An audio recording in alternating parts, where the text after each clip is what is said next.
All right, it's that time again to embarrass ourselves and publicly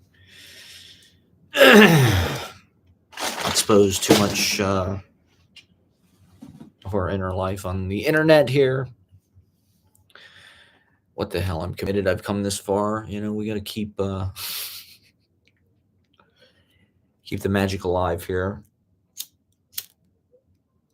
Well, I just noticed that I had a number of things that I had not gotten to on my bullet points. I did make like a note in my notes app of things that I wanted to talk about in the last live stream, and I didn't get to talk about them. So here I am. It's Friday night. We're still recovering from Halloween, I think.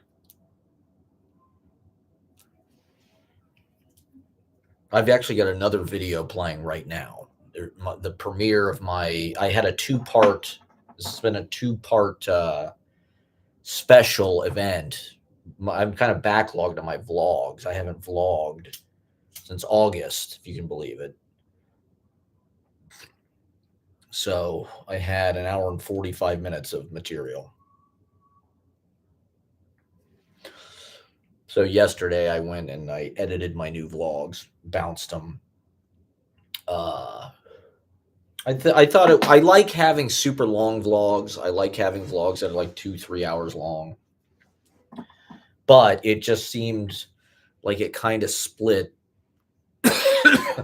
nicely into two parts. The September is the first hour. I don't know. That premiered yesterday. It's got 11 views or something. 2 likes. Probably Adam S. and Bruce Halliday. Shout out. My entire audience. The entirety of my audience, Adam S. and Bruce Halliday. They're really sustaining me here. So shout out to my dudes, Bruce Halliday and Adam S. For watching, or whoever watched. It's called East River Wine. I was trying to think of a better title. I couldn't really think of a better title. And then my new vlog is premiering right now. I think it's like 45 minutes long. So you can switch back and forth. You can have it open another tab while you're watching this. Don't click out of this, of course. It's a nice companion to the vlog. And so the ATM Flowers is the October one. I've never done this before where I've like premiered vlogs like back to back because you don't want to divide the audience, I guess. Not that it really fucking matters in, the grand scheme of this. I'm on my way to 500 subscribers. I've got 482 subscribers. So if anybody ever sees this, they want to subscribe, please do. We're heading to 500. We're almost there. Not that that really matters at all, but it's just a mile marker, I guess. A way to measure the progress. So anyway, I Googled it. Is it better to premiere your YouTube video or to just post it? Because, like, to be honest, I love doing the premieres on YouTube, but, like, they really don't seem like they matter. And it's not like people are sitting at home waiting for your fucking video to come on. I doubt that I do have 482 subscribers. God knows who they are. And so, I don't know if even a fraction of them click it. I think they're good. I like my newer vlogs, like I think all the vlogs, they're kind of the same thing over and over again. They just like my poetry, like everything I do, it's kind of just like the same thing over and over forever. But it varies slightly by degrees each time, like the September vlog. I don't even remember what happened. Iggy Pop Night, I think, might be in there. But then the October vlog is all, the leaves are changing. Oh, the September vlog is a lot of Central Park. Surprise, surprise. My vlogs have basically become like Central Park B-roll remakes of that Frederick Wiseman documentary. But, there's a reason why I film the stuff that I film. And I try to anchor the vlogs around these nodules of like event. Like the October vlog has got Halloween, obviously. It's got the marathon. So there's sort of interesting milestones throughout the year, special occasions, gigs, obviously. The open mic is like the through line. It recurs every 7 days forever on into infinity. I mean, God, the thing that's tricky about this is no one watches like the first half hour or hour of these until later. Like when I first put it on, no one is like clicking this.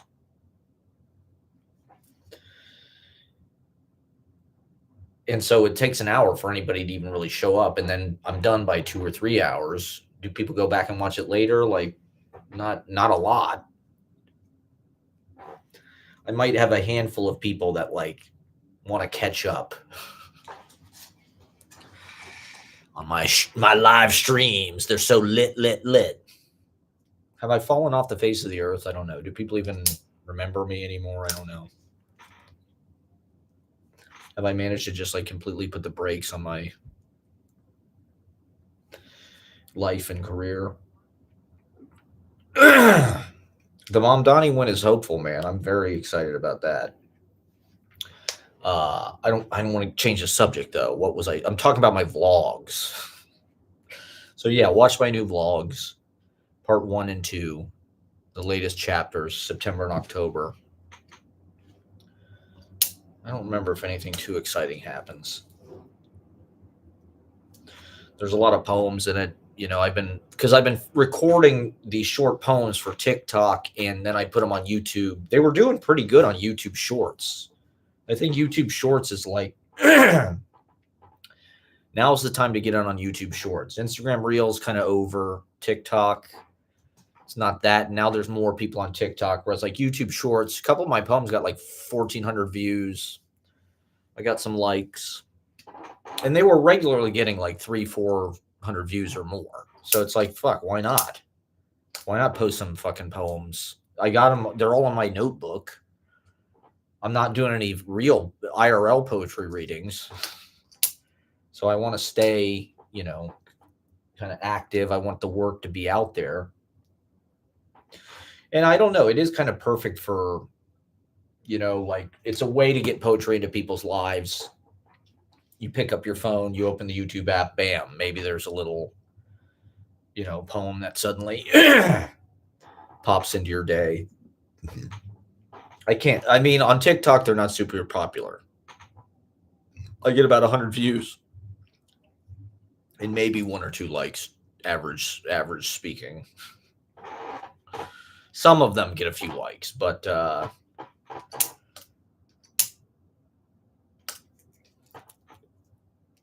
I post them on TikTok because you get the subtitles. I like having the subtitles because it's like reading. You know, at that point, it is reading.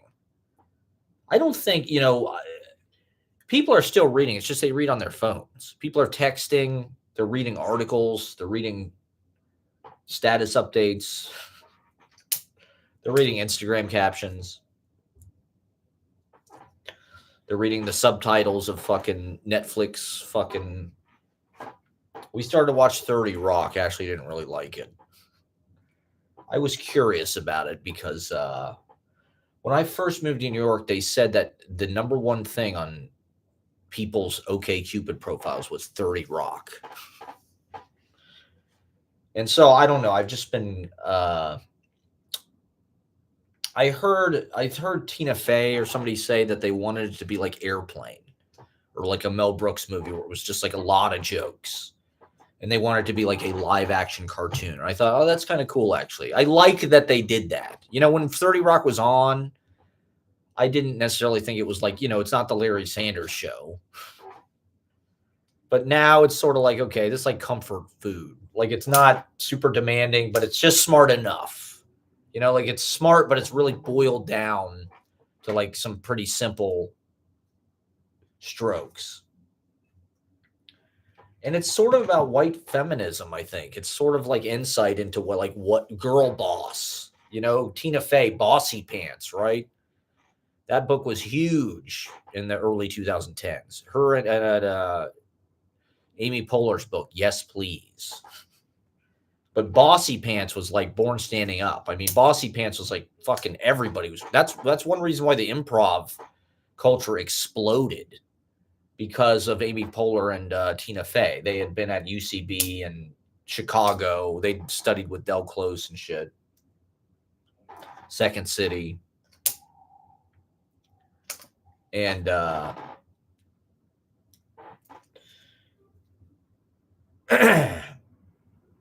so Tina Fey was she the first female head writer of Saturday Night Live? She was sort of like one of the original girl bosses, I feel like. And I think a lot of women in New York can relate to that character, where it's like they're kind of workaholics, they're sort of frustrated maybe in their personal lives, or and they're just the way that she lives. But it's also like the way that the other characters are portrayed. I feel like it's kind of like a white woman's. It's sort of like, you can tell it was like progressive for the time, but it hasn't really aged that well. Every fucking joke is about like race or being gay or something, which like at the time was probably like super edgy and sort of like, oh, calling it like you see it or whatever, but it hasn't really aged that well. And to be honest, she kind of I mean, this is one of the reasons why I wanted to talk about 30 Rock, even though we didn't watch that much of it. Is it does feel like kind of like a white feminist show, where it's like, she's got, but it's not, like she's actually kind of judging these people or something. Like the jokes are kind of about like Tracy, like she loves Tracy, but like, the first thing you see is she goes to the strip club with him, and it's all like these fucking strippers. And I guess that might be true, but the characters are sort of one-dimensional, which I guess is probably usually the case with that kind of stuff. Not that I didn't watch that much of it, I only watched like the first 6 episodes or something. The other thing is like 20 minutes long, so it goes super fucking fast. So I was curious to see like a live action cartoon style show that's not Arrested Development or something like super, like 30 Rock is not, it's not too complex, really. The stories are pretty simple, and it's got that kind of sarcastic, sardonic kind of Saturday Night Live humor. Sort of like pseudo anti-establishment, but it's also like part of the establishment, making fun of GE and shit for like selling microwaves, but it's like they also work for GE. So it's like you've got the white feminist in the center, the Tina Fey. You've got the black guy, you've got the gay guy, you've got the blonde, like more feminine friend or whatever, who's sort of like, I don't know, an airhead, or she's more like a girly girl. Jenna Maloney, or what's her name? Jenna, whatever the hell. Kenneth is the gay guy. You got the weird writers who are like sort of like the straight guys, I guess, the straight white guys. Judah Friedlander. Anthony Atamanik is like one of the writers. That was like a big deal. When I first moved to New York and like going to UCB, it's like fucking Jack McBrayer. Oh my God, this dude's on 30 Rock. Holy shit.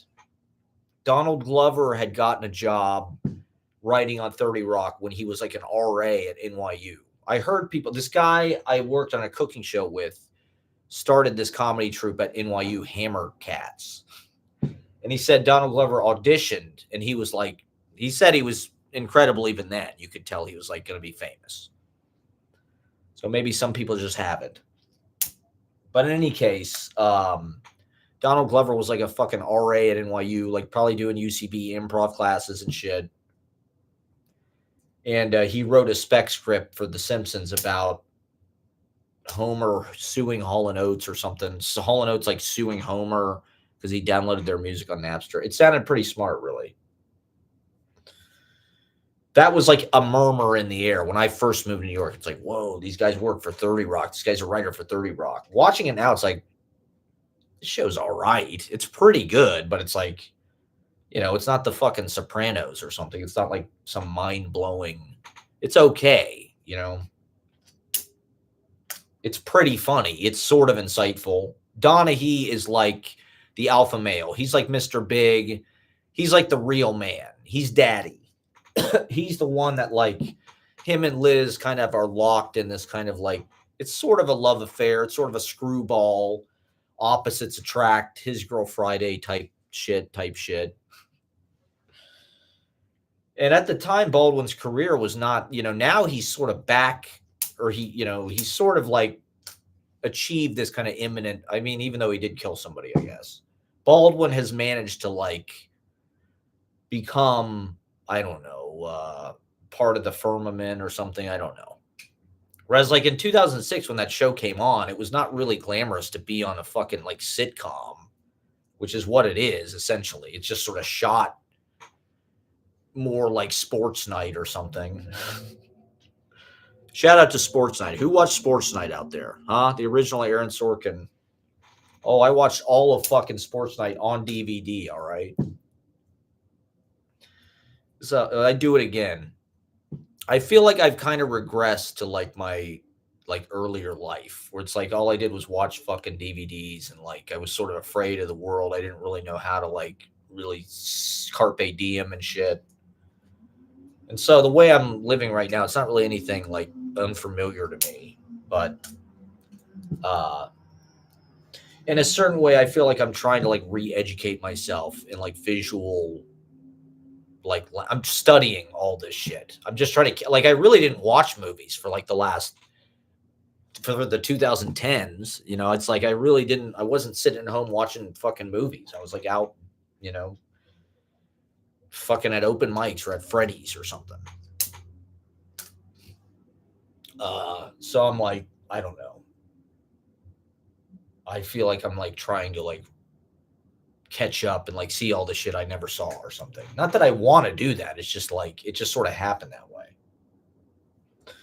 So anyway, I don't know. 30 Rock is kind of like fucking, it's okay. It's pretty good. I mean, it's easy to watch, and it's like, like the Donaghy character is recognizable as like sort of an alpha male CEO boss type. So the show, it simplifies everything down, but it is sort of about something. It's like how he has to beat everybody in poker. He has to like individually crush each person. It's an insight into like that class of people. Like Donaghy is like the CEO who, it's not, the money's not really the thing. It's like he's learning each of these people, and it's like he's trying to find out what makes them tick and which buttons to press. And that's something I recognize from those types of guys. He's sort of like a Trump-ish. I guess that's one of the reasons why they probably had Baldwin do Trump on the first go round. But God, his Trump was so terrible. It sucked so bad. Talking about 30 Rock here. It's okay. I also I'm going to talk about Flarf. I was wrong about Flarf. Do people know about it? Well, maybe I should keep talking about pop culture shit. I don't know. I don't know who the fuck is out there watching. Do you want to hear about Flarf, or do you want to hear about...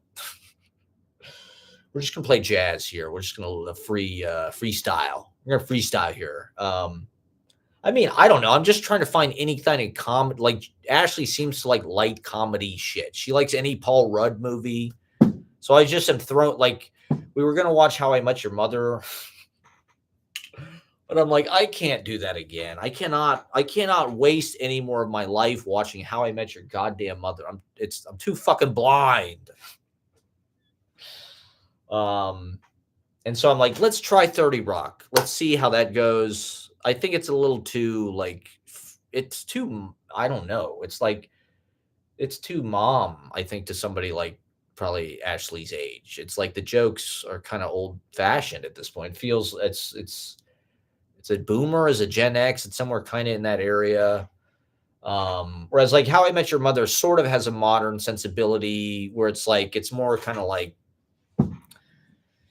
uh cringe or what the Barney characters, I don't know, they're sort of like off the wall. The slap thing, there's something a little bit more short attention span about it, or silly maybe. I don't know. 30 Rock is a little more like lib or something. It's more like if Pelosi had a show. Speaking of which, we got Pelosi's retiring. Do people hear about this? Ding dong, the witch is dead. Everybody hates fucking Pelosi, but I've been looking at her stuff now that she's retiring. It's like she voted against the Iraq war, for Christ's sake. She spoke out against it. Like Pelosi was pretty progressive. She did a lot of good things. They said that she's really responsible for getting fucking Obamacare passed. So Pelosi is like a fucking punching bag for everybody. Everybody loves she's the new Hillary in a way. But we're not going to have Nancy Pelosi to kick around anymore. Who's going to be the new Pelosi? When President Mamdani, when the Shah of Manhattan, I'm ready for President Mamdani. Let's just go. Let's go. Hassan Piker, I don't know. Is Hassan Piker going to be like, is he the new Jon Stewart? Jesus Christ. We're going to be seeing Hassan Piker for the rest of our lives, I guess. Apparently, he's like a rich kid, Nepo baby. His dad is like some kind of big time CEO or some shit. He grew up like in Beverly Hills or something. So, that's where the proletariat has. Those are the people that fight for the proletariat, or the Nepo babies and the royalty from the SoundCloud rappers, young Cardamom. One of the things, okay, I did want to say this, and maybe this is going to sound cringe as hell, but one of the things I like about Mamdani is he reminds me of like my brother. I feel like he's kind of the same size as me. He's got the same kind of, I don't know, his body shape and shit feels like, like it's the same size as like my basic frame and my brother's, and like my brother's got a beard. Maybe that's just like millennial style, is that kind of like short beard, short hair thing. Like kind of JD Vance has that too, I guess. JD Vance also kind of looks, although he's like a little more husky, and I don't know, like the memes, he's a little more bubbly. He's a bubble boy, JD Vance, as we all know. Whereas Mamdani, I don't know. He's got that kind of like slender, he's like a schnauzer or something. He's not, he's not a Chad. He's not a Giga Chad. He's not Chad maxing or anything. So he's my brother. I don't know. I mean, it's I don't know, just his demeanor. He's an inclusive guy. I like that. He's always trying, even the people who didn't vote for him, he works for them too. Like what could be more inclusive than that? He works for the Curtis Sliwa voters too. I mean, it's nice Curtis Sliwa is having his moment about getting shot. It's his life is crazy, but I guess it is a throwback to the gritty old New York. It feels kind of hard to believe now when you're like going to fucking, Sweet Green or whatever the hell it is, Cafe Maud. Doesn't feel like you're going to get shot in the fucking, back of a cab or anything. Yeah, so we're back on this. The New York City mayor race heard around the world. Should I talk more about fucking 30 Rock? We didn't get that far into it, but I don't know. The How I Met Your Mother humor is more madcap or something. I don't know. It's more like romantic in a way. There's something romantic about How I Met Your Mother. That's one of the reasons why I liked it. I mean, it is kind of like a big long form narrative where there's arcs and there's It's about New York. It's a New York show. And so is 30 Rock for that matter. I guess that's another reason why I wanted to watch it, to just see what's Fey's perspective on what it's like to be a showrunner, portraying that life. The show that she's on, whatever, TGS, it doesn't, I don't know. They couldn't come up with a better fucking thing, the branding than that. And the cast they got is real weird. I don't know. I'd like to see Studio 60 on the Sunset Strip. I don't know if people saw that. The Aaron Sorkin. They came out at the same time. But I don't know if you can get that on the fucking free, the people's web.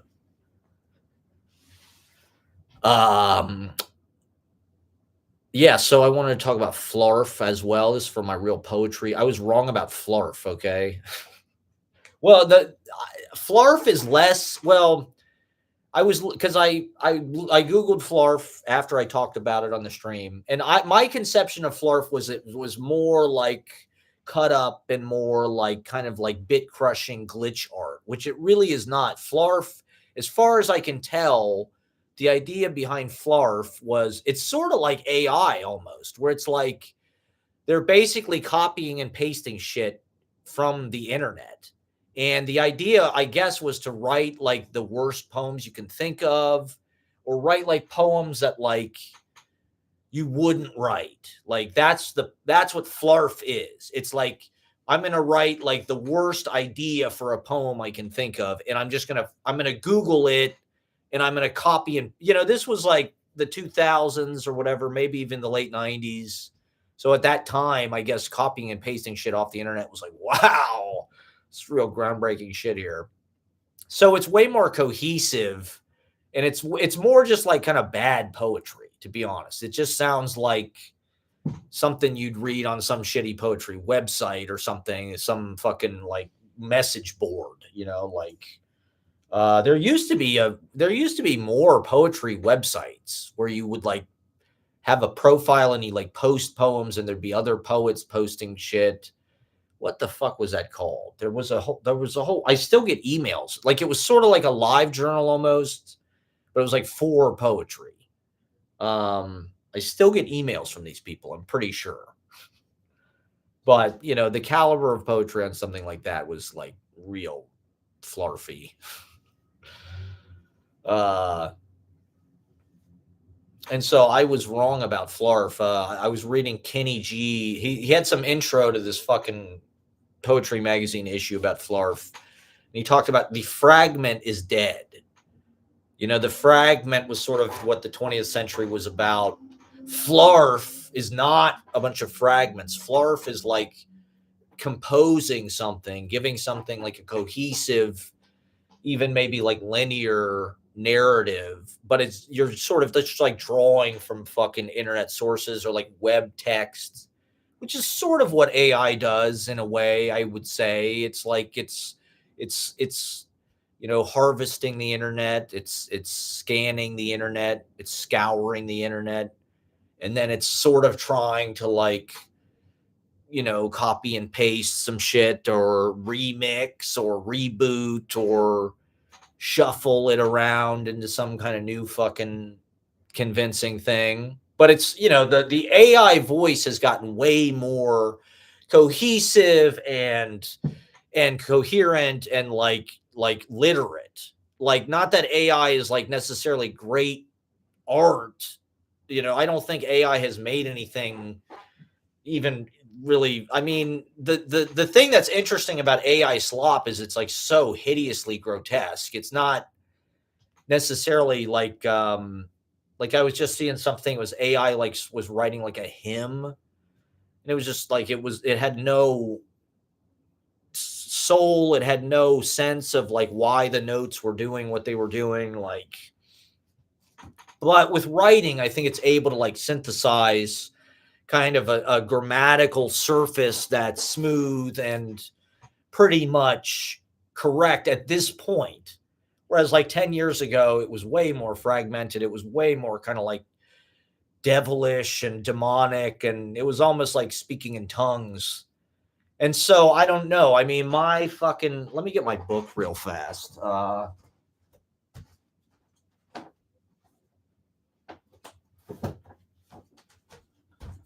I don't know if I've shown this on here. This is my actual copy of my book, or at least like a first draft. It's 473 pages. And so a lot of, I mean, this is all fucking fragments right here, you know? Uh, let the fragments fall where they may. Uh, whereas Flarf and the, Kenny G says the fragment is dead. The fragment, I guess, is a 20, fucking Ezra Pound or fucking T.S. Eliot, very fragmented, something like Proof Rock. That shit is very like uh pieces of just all this stuff that sort of adds up in this like inferential way. It's not necessarily some kind of like rhetorical declarative essay or something, or even like a fucking story, or it's like all these weird little couplets and disembodied kind of fucking like voices passing all these different ways, but it kind of adds up to uh, a picture when you put it all together. And I don't know. It seemed like our society and shit was getting more and more fucking fragmented, more and more fast, and just broken to fucking insane pieces. But apparently, the 21st century is not about. It's not. The fragment is dead. Okay, the fragment is dead. I don't know if you heard about this, but now it's all just AI slop, I guess. I'm not sure. What's the new flarf? Are people out there flarfing?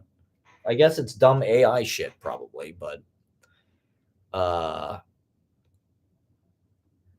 sad. So anyway, I was wrong about flarf. That was another. Let me get my phone real fast.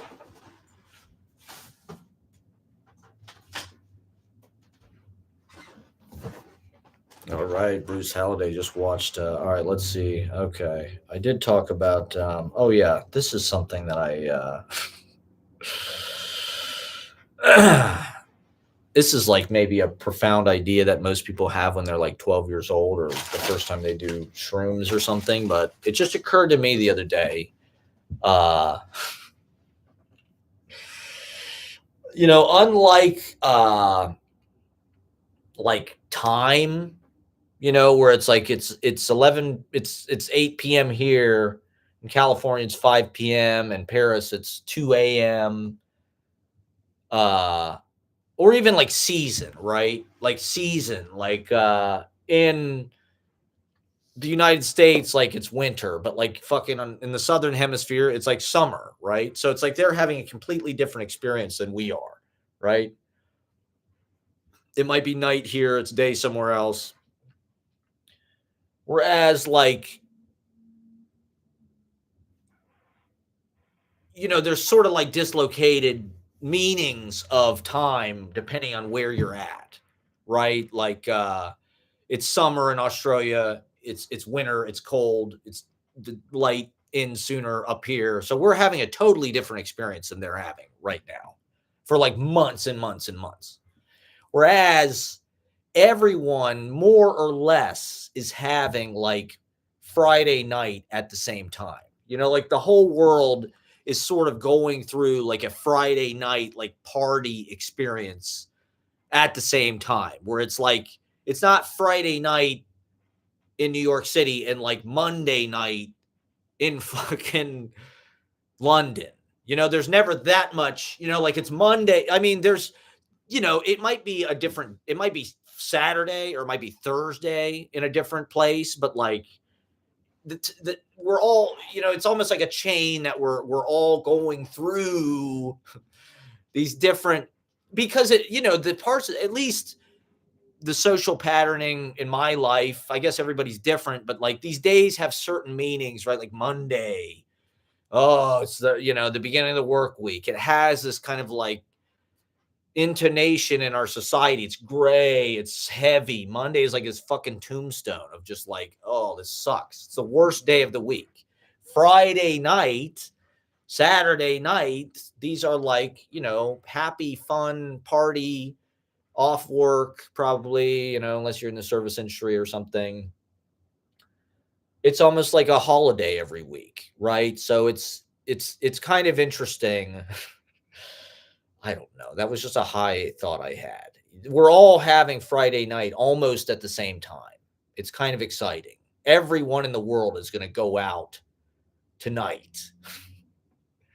Yeah, well, I guess, a lot of people are working tomorrow morning, or they had to work today, or they're working tonight. So maybe it's not Friday night for everybody, but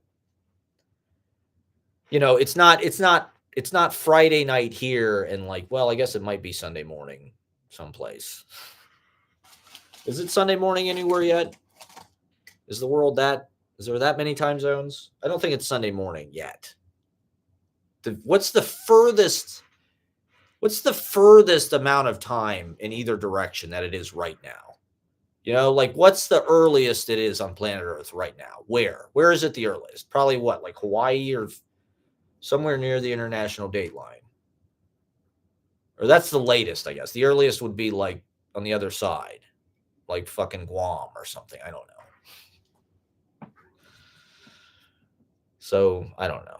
These are just, I had to get onto the live stream these ideas, okay? They've been plaguing me all week. I'm like, what? I got to unload this stuff.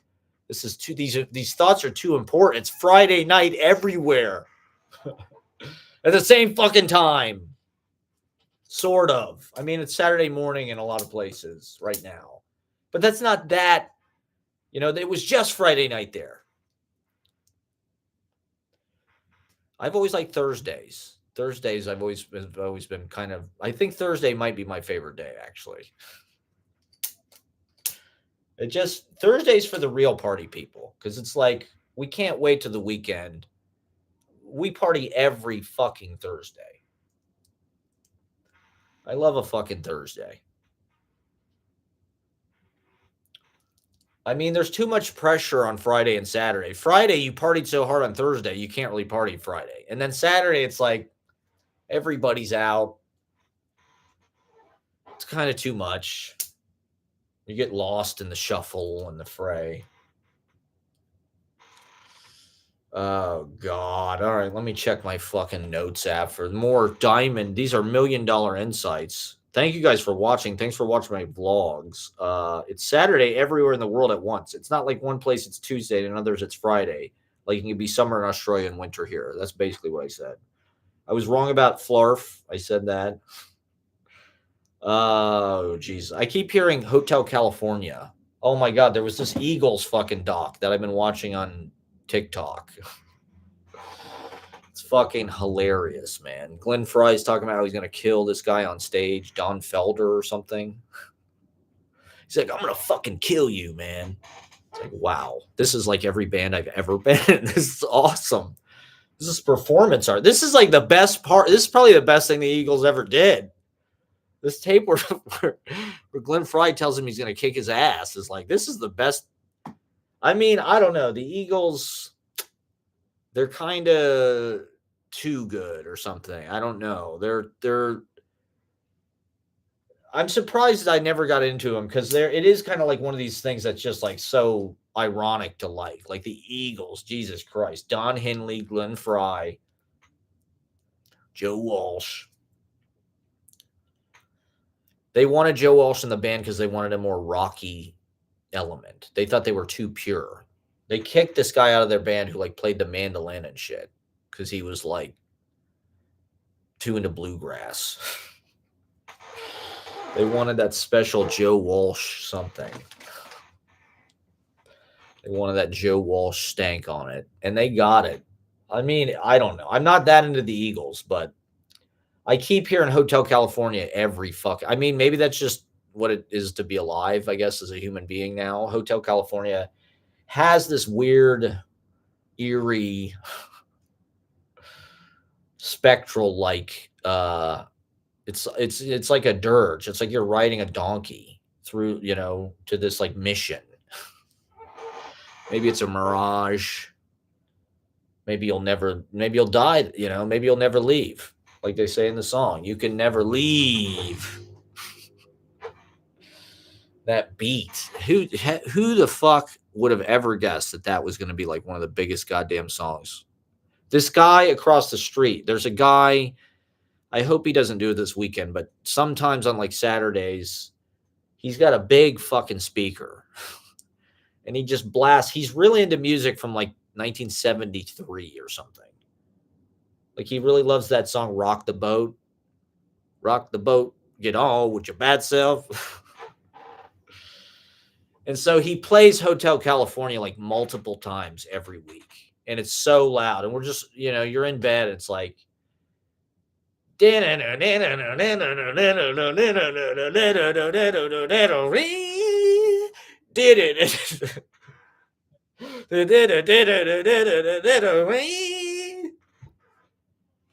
I mean, it's worth hearing all the time. It's an incredible fucking piece of art. I mean, Don Henley and the other guy apparently wrote all the music. This is another thing that popped up in my TikTok feed. I'm getting Eagles content from all different sides. Their sound's kind of like too good. The Eagles are just like, they're too 70s, like perfect. Their harmonies, everything about their records. And I don't know, they're just kind of so like, another tequila sunrise. They're too fucking sincere to the point that it's just like, it's so corny and like, oh man, I'm Glenn Fry, man. I got a peaceful, easy feeling, man. I'm just flying on my private jet and playing arenas. And they just fought all the fucking time. I think that's awesome. They're just, I don't know. I like Glenn Fry's solo work. He's got some really great songs.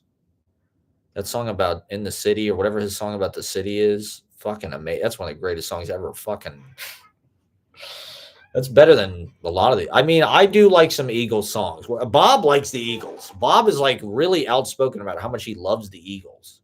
He talks about he's bought all these different copies of fucking the Eagles' greatest hits. He likes Pretty Maids in a Row. I don't even know what the hell that is. I mean, I like, what's my favorite Eagles? I mean, One of These Nights, of course, Life in the Fast Lane. Jesus Christ, the Eagles, man. I didn't want to, they're just the algorithms pushing that on me. Rather than showing people my poetry content, it's showing people like the Eagles documentary. I remember when they got back together. When I was a kid, MTV Unplugged was like a huge fucking thing. Fucking Led Zeppelin was on MTV Unplugged. Like fucking Robert Page and Jimmy Page and Robert Plant did an MTV Unplugged. I fucking loved that shit when I was 9 years old. Dude, that was like the greatest thing in the fucking world when I was 9 years old. Music was pretty good until about 1997.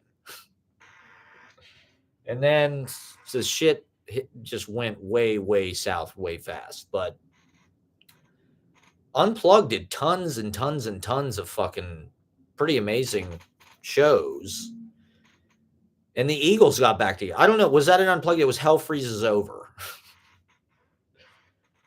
I was too young to really know the story of how they broke up and shit. Apparently they broke up in 1980. That's crazy. I thought they lasted a little longer than that. The Eagles were really not around that long. It was just normal. Back in the day, in the 60s and 70s, that was just like part of being in a band. It's just like fighting, breaking up, getting pissed at each other, bad blood, screaming at each other in the studio, fighting on stage. Fighting on stage is the best thing you can do as a band. That is way better than your music. Just fight each other on stage. I'm going to start a band and all we're going to do is fight on stage. We're never going to actually play any music. We're just going to get up, get ready to play.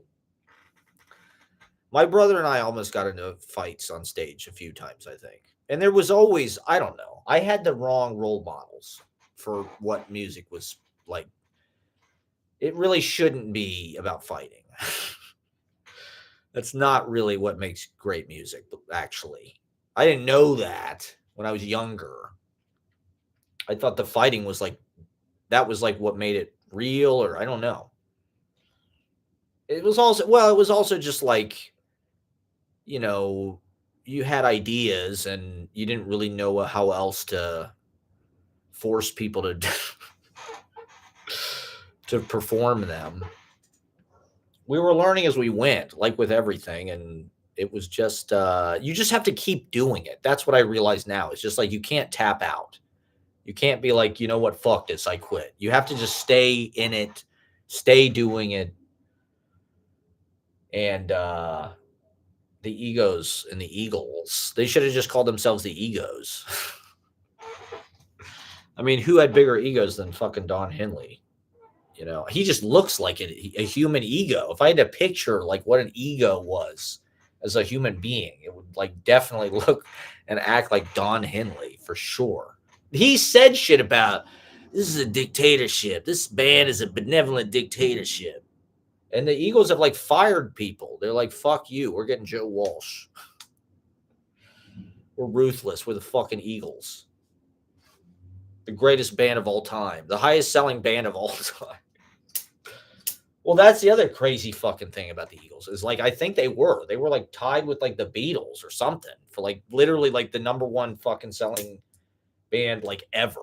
It's like what people must have been doing fucking crazy drugs in the 70s. They were buying that many Eagles albums. No wonder everybody was on Quaaludes and just taking every fucking pill. Black Betties. Give me some of them fucking barbiturates. Just give me a handful of random pharmaceutical grade. And get me fucking 10 copies of the Eagles' greatest hits while you're at it.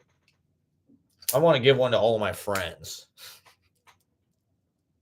We're going to listen to it together and just have a peaceful, easy feeling. Desperado.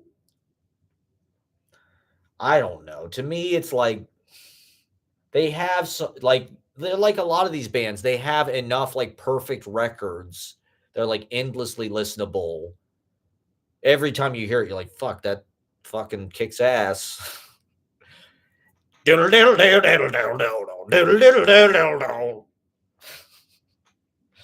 awesome as hell. I do love Take It to the Limit. I mean, Take It to the Limit is my like theme song. For better or for worse, probably for worse.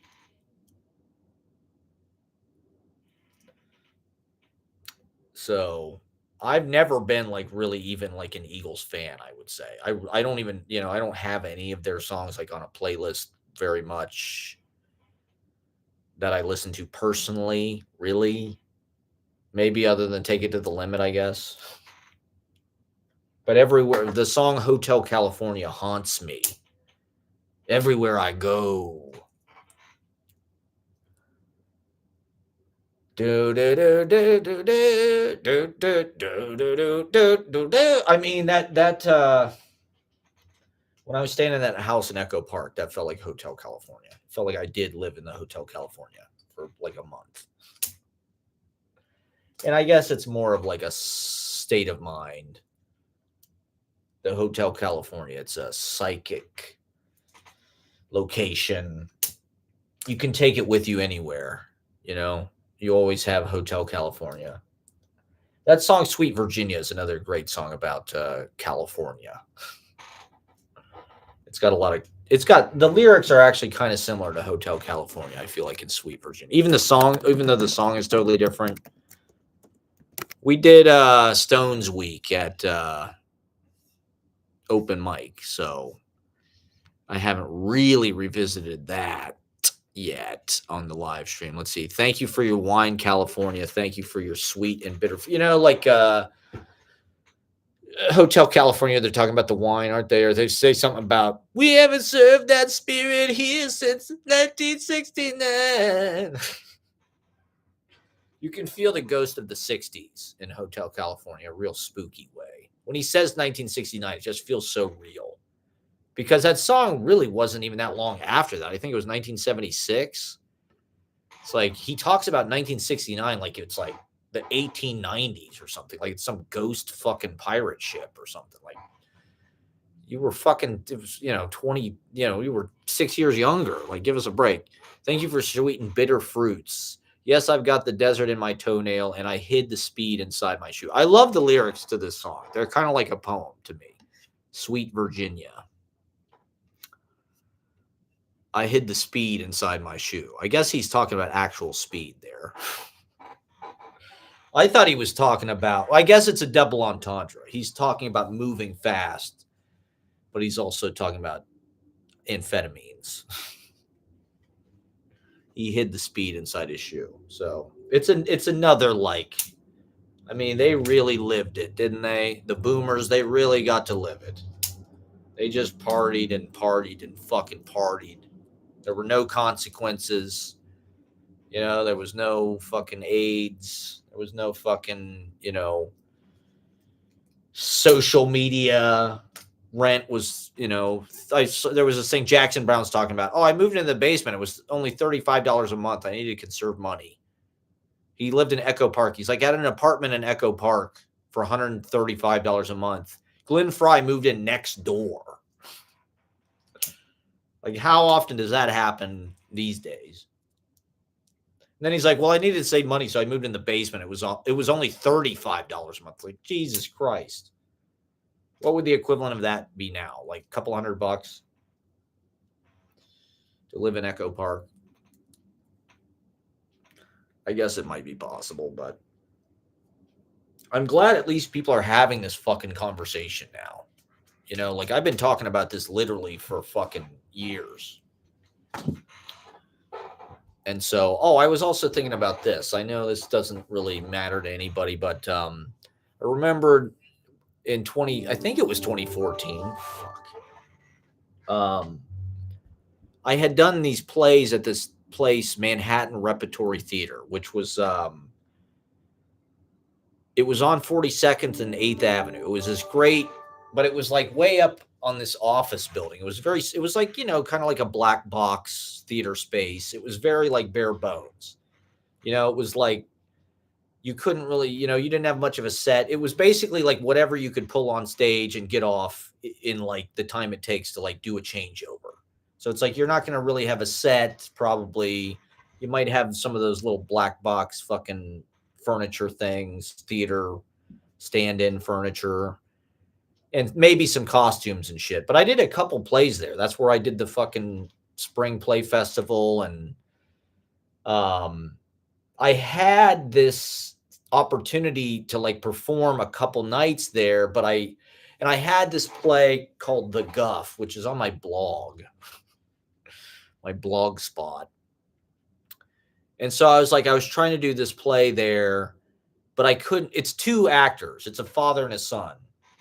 And at that time, I just couldn't really get my shit together to like find somebody age appropriate to play that. And so I ended up just turning it into like a one-man show. Well, I'd had an idea. There was a play that I sort of wrote in like 2012 called Weeds of Grass, which was about like, it was basically me trying to write about like millennial predicament at that time, which was like the character basically like lived on his parents' couch and was like, he was basically a live streamer. I wanted to have a scene where the character is doing this basically, and then it'd be like projected behind. So it'd be like, it'd be live, the character doing like a monologue, but the monologue would be into like a live stream. This was in 2012, right? Because, theater, it's like monologues. Like that's a big tool in your arsenal is like monologue. And so it's like, it makes kind of perfect sense that like talking into the photo booth camera or whatever. And so I wanted it like projected behind, but the actor would be talking into the shit live. And then that would be beamed on the screen behind them. So it was like, but at the time it just felt like this idea is insane. Like no one will really get this. Like, why is this character talking into his fucking computer? And so, like I said, I turned it into a one-man show. And so the idea was the character did the whole basically thing, recounting what had happened between him and his father as like like a live stream basically, or like a video diary type shit. And so it was like, I had my laptop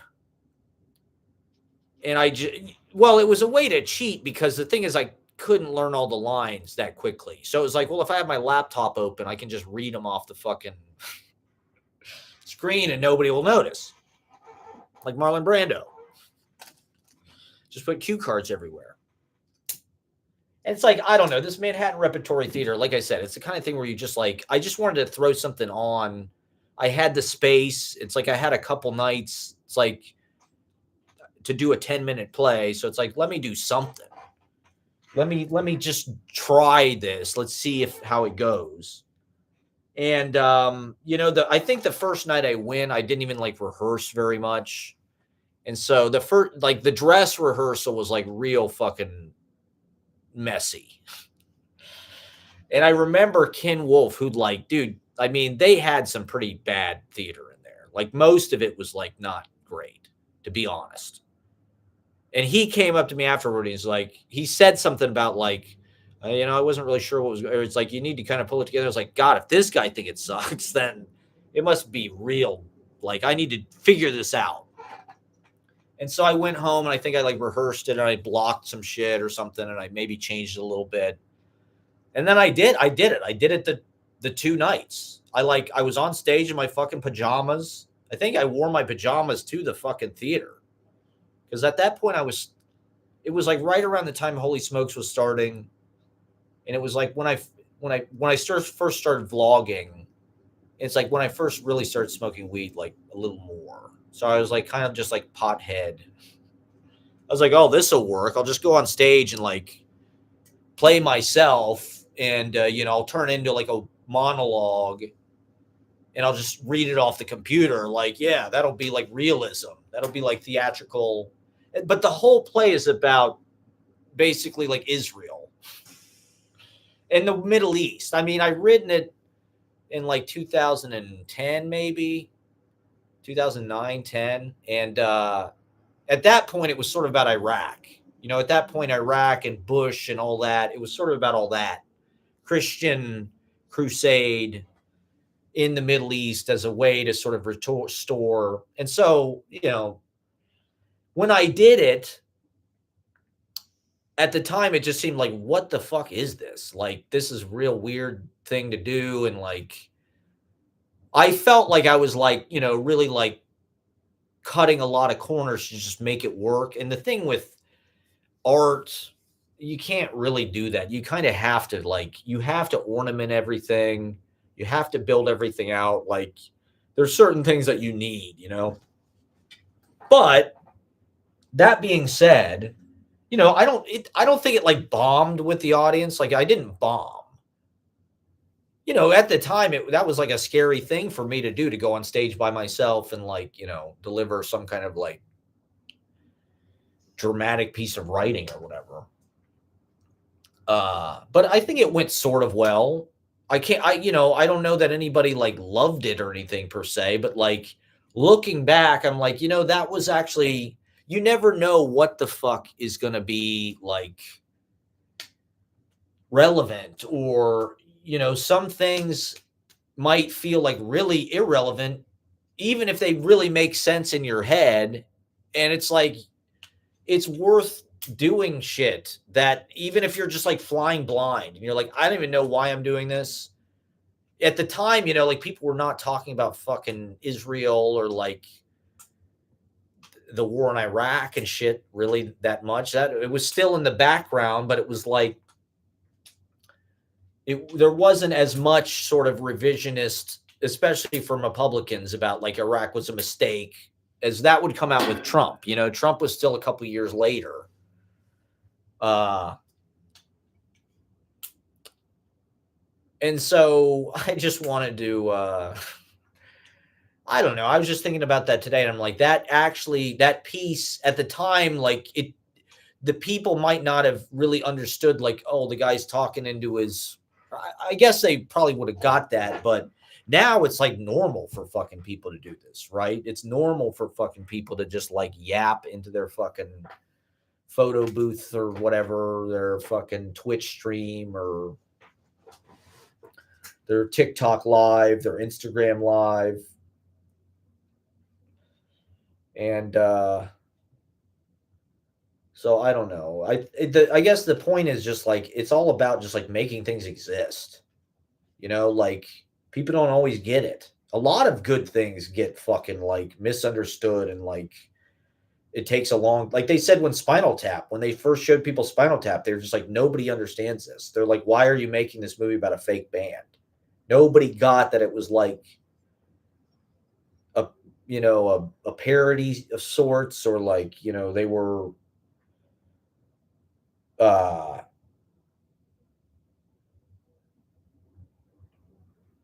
they were making fun of that was the way that they did it, is like they were making fun of these rock documentaries, and so they did it with a fake band. That was the best way to do it, actually. If it would have been more scripted, it would have been, it probably wouldn't have felt as true to the rock, because the concert film and the rock documentary, now all we have is fucking biopics.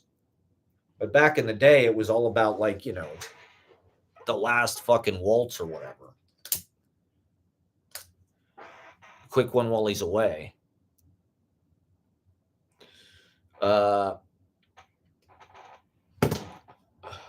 So yeah, I don't know. I don't know if I have a video of that or anything. What the hell else do I need to talk about? Let me look at my talking points again, everybody. We've done an hour. It's Friday night everywhere on planet Earth. Oh yeah, there should be adult Lunchables. This is $1 million idea, perhaps $1 trillion idea. Now that Elon Musk is going to be the world's first trillionaire, it's like the dude.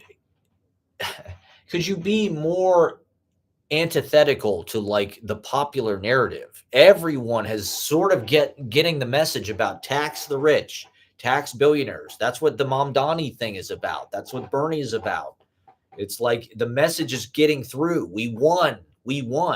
And yet at the same time, this guy wants to be the world's first fucking trillionaire.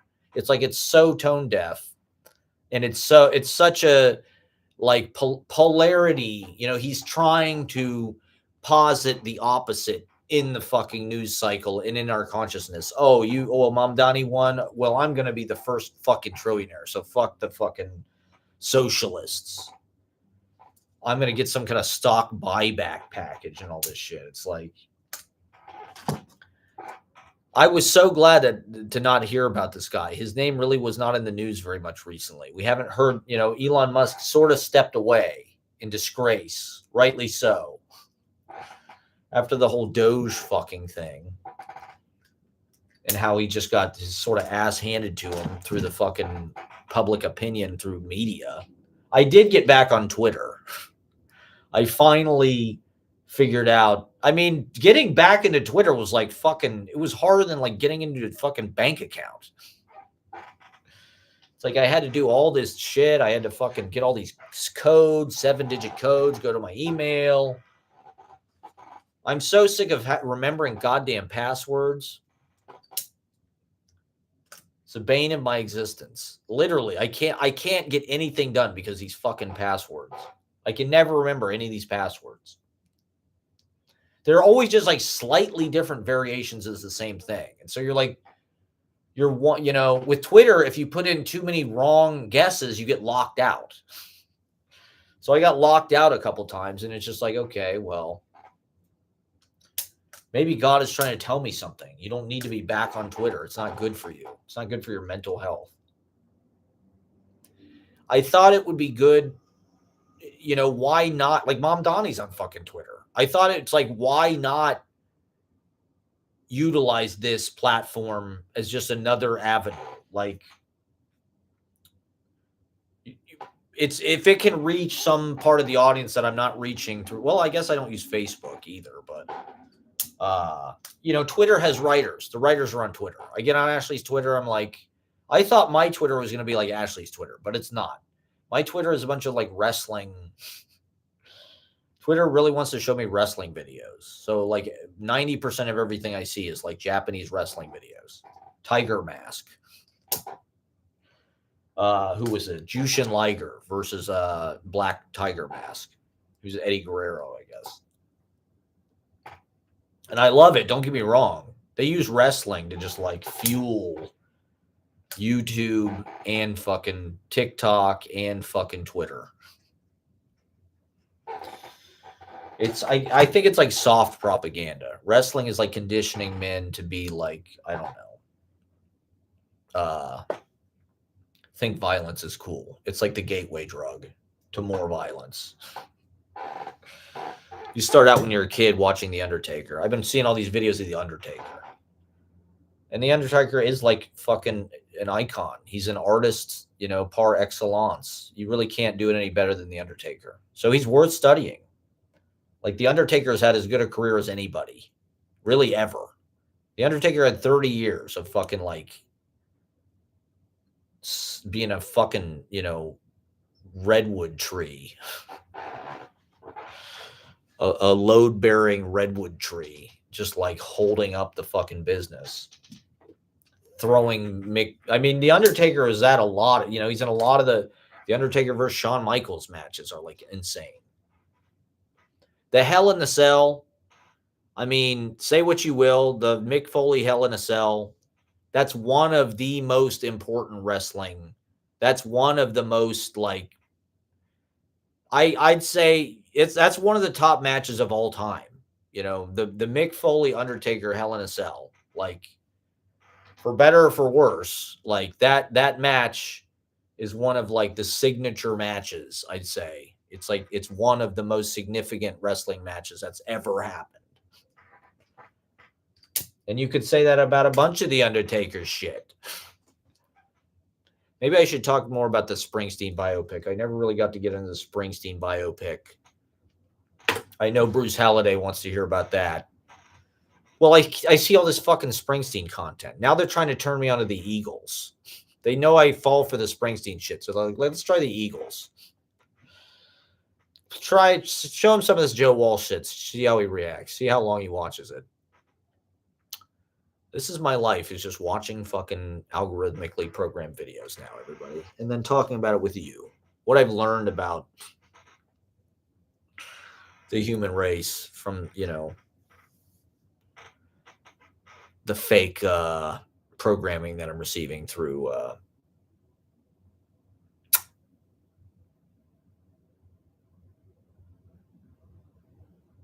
yeah, so there's a lot of videos about Mamdani and his wife.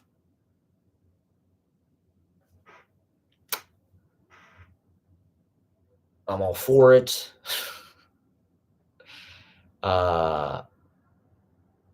Wrestling. Oh, the Springsteen movie. I did like Jeremy Allen White, actually. I've not ever seen anything that he's in. And I don't really think he's totally right for this. He looks worse than Springsteen. He's like more throaty and like more like a hobbit than Springsteen is. He doesn't really have the same hair color. He's more like a Botticellian. He's like this blonde, curly. He's got that kind of like whatever that style of male beauty. Is he shorter than Springsteen? He might even, apparently Springsteen said he was the only person considered. The only person Springsteen considered was Jeremy Allen White. That's who he wanted. He'd seen The Bear or whatever. And he's like, I want this guy. And I got to say, Jeremy Allen White was pretty good, actually. I thought he did a good job. He may have even been better than Chalamet in a way. It was an interesting movie. The way it was it was sort of just like lore about this album, Nebraska, right? Which, like, to be honest, I had an experience with Nebraska probably 10 or 15 years ago where I listened to it in its entirety. And I've listened to Nebraska, since I was like 20 years old. I got it on a fucking CD back when you had to do that. I bought the fucking CD. I had it in the flap of my, whatever that thing's called, that you sun visor. I had a CD wallet with Nebraska. And, I've talked about Nebraska before. In a certain way, I think Springsteen should have just did that his whole career. Like that album, when I listened to it 10 or 15 years ago, I think I was high. It was like maybe one of the first times I got high sort of more as an adult, and just listening to it from start to finish, like it's really a profound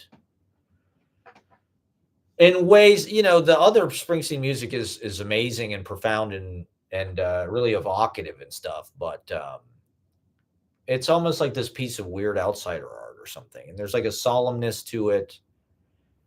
And it's interesting that that album at the time was like this sort of like risk. Like fuck, this guy's, it's one of these things looking back, I think, and this is partially this was what I thought was what interesting about the movie was like it's sort of about how that album was like a precursor to a lot of the modern bedroom recording solo. At the time it was like what? It was like this experiment almost. Like he's going to record on this 4-track home recording fucking thing, Porta pack or whatever it is, to like a cassette tape. It's like, whoa, that's well, Bruce, that's fucking pretty avant-garde of you. Like that's pretty lo-fi, right? It's like lo-fi. Um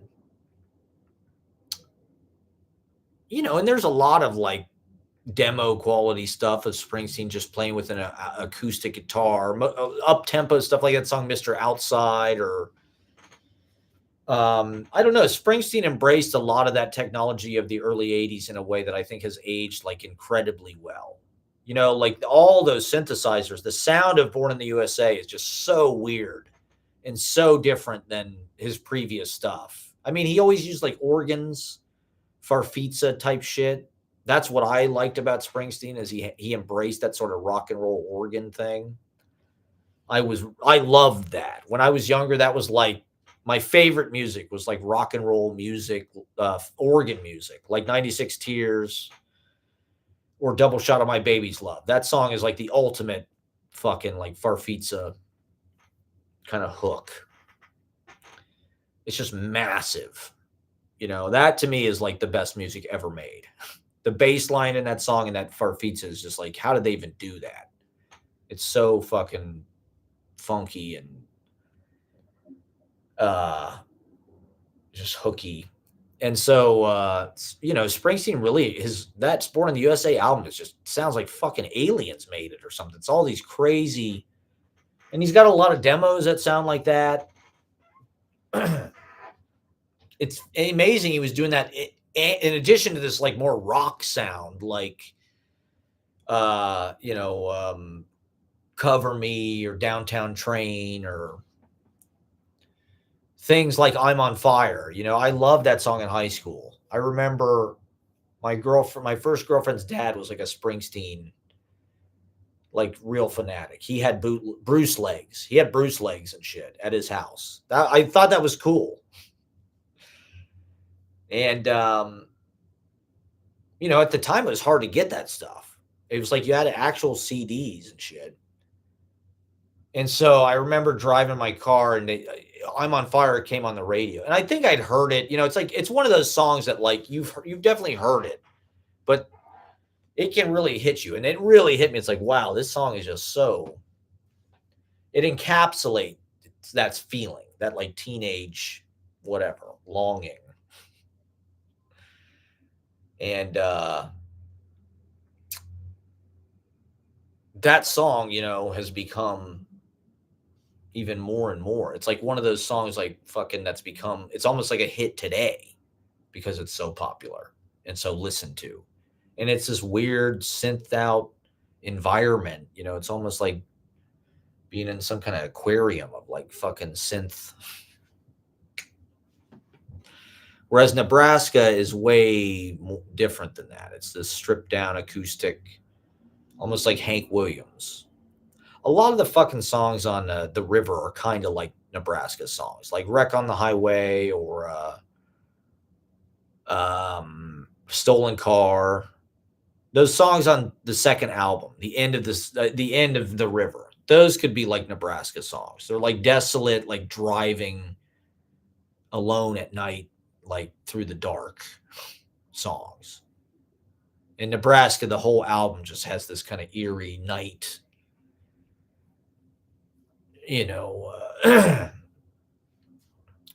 it's sort of religious in an old timey way, I guess. And it's interesting that they just chose that and to sort of nerd out about that and make a whole fucking movie about that.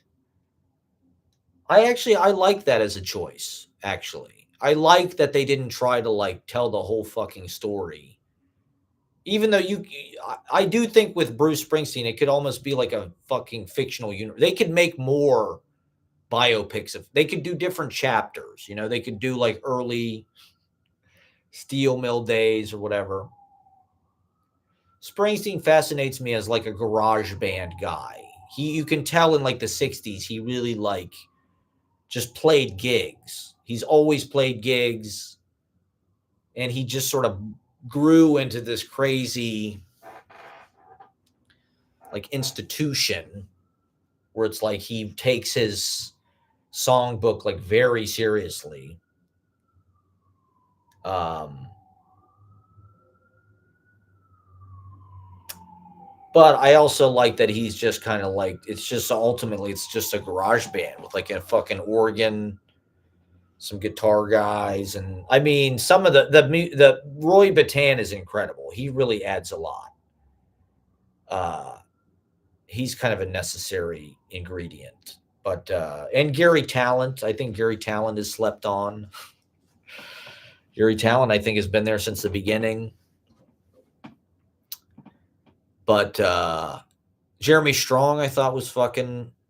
He's always good. He's always interesting to watch. The John Landau, I don't really get that. Like, what the fuck? John Landau is already kind of like a therapist. I didn't. Here's what I didn't like about it. I didn't like that it just harps on like his trauma. The way it portrayed his parents is real fucking weird. It's like some I Love Lucy episode from like hell. Gabby Hoffman is like done no favors. She's just given this really like thankless role where they're just like in this black and white kind of like flashback thing. And the end of the movie is about the cheesiest thing I've ever seen in my fucking life. Where he sits on his dad's lap. Did I talk about this? I'm going to spoil the movie because it's such a lame ending. It's so fucking corny. I guess maybe I'm cynical or jaded or something, but like, so the premise of the movie basically is like his dad was like abusive. He'd beat him, or I don't know, he'd yell at him.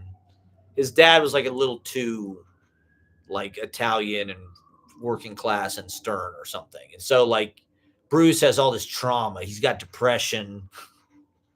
Even though he's playing arenas full of people and playing these 4-hour long fucking shows, he still like just feels like shit. He's aimless. He doesn't know what to fucking do. He goes to this fucking house in Colts Neck, New Jersey, and he just like writes all these depressing songs. I thought that's one thing that was interesting. The way they portrayed his creative process, like he's watching Badlands on TV, right? And so I thought that was kind of interesting, the way they wove that into those were the interesting parts of the movie to me. Like, I didn't really like the love story or like the psychological bullshit. That all was like super fucking corny and like, uh, just like, who cares? Or like they could have done it better. The way they did it was just so. I really think more of these directors should look at Raging Bull. Like Raging Bull is a biopic. I think it's a good model for a biopic because all of the historical details just like incidental. It's implicit. With this Springsteen thing, it's just so obvious. Like we're gonna go back into this fucking flashback, and like his childhood was like a fucking sad gray, and that's why he's like depressed as an adult, and even though he's this fucking rock star and shit, and he's a workaholic, he's trying to fill this hole or something. You got bored because I'm talking about the Springsteen movie. I don't know. The opening of the movie is exactly like his Broadway show. I didn't watch the whole Broadway show, but he starts the Broadway show talking about where he grew up, the church, going to pick up his dad at the bar or whatever. His mom would drive him to like pick up in the movie. That's exactly how the movie starts. So it's like, maybe that's how his book starts, but like it wasn't that interesting of a way. It just did the same thing the Broadway show did. It just adapted it. So it's like I kind of wanted to see something new, but the way that Bruce told it on stage, it was a good story. You're just like this guy, and they captured it well in the movie, but it was really just like turning his story into like visual, which I guess is what they're supposed to do, but it felt just like a repeat. Like if you'd seen the Broadway show, it's like, oh, I know this. It's like he's told this exact story on stage, and they're just sort of like pictorializing it. Uh,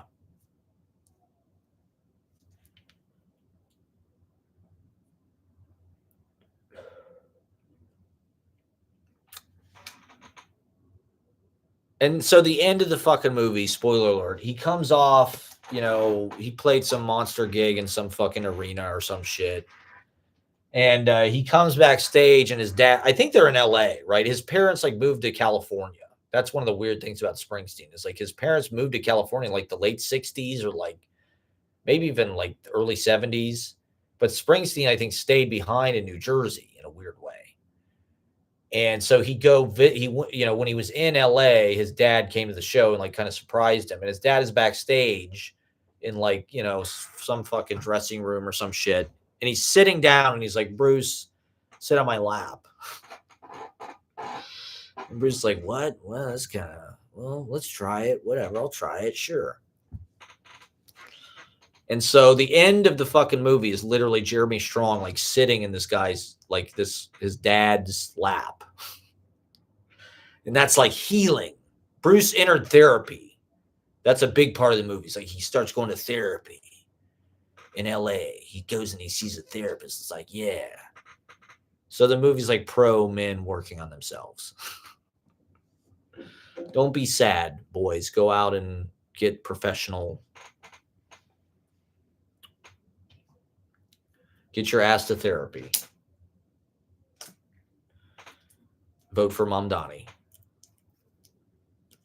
And so, I mean, it's totally obvious why they did that. It's meant to like be like this healing, positive moment between father and son. It's like kind of like getting some kind of closure with like his childhood trauma. He doesn't need to be this scared little boy. His dad loves him. Sit on my lap, son. We can have this sort of like platonic, heterosexual, man on man kind of just sit on my lap. Hey, there's nothing gay about this. We're comfortable. Even though I'm fucking 70 years old and you're fucking, 30 years old and you're a giant rock star and you're jacked. You're Dionysian, Jeremy Allen White, the two Jeremys. I liked how they portrayed New York, and I watched this documentary about Springsteen recording the fucking greatest hits, Blood Brothers, and all that shit with the E Street. Like when the E Street brand reunited in 1985, there's like a documentary. This is how shitty my life has become. I'm just watching fucking in the greatest city in the world. I'm staying at home and watching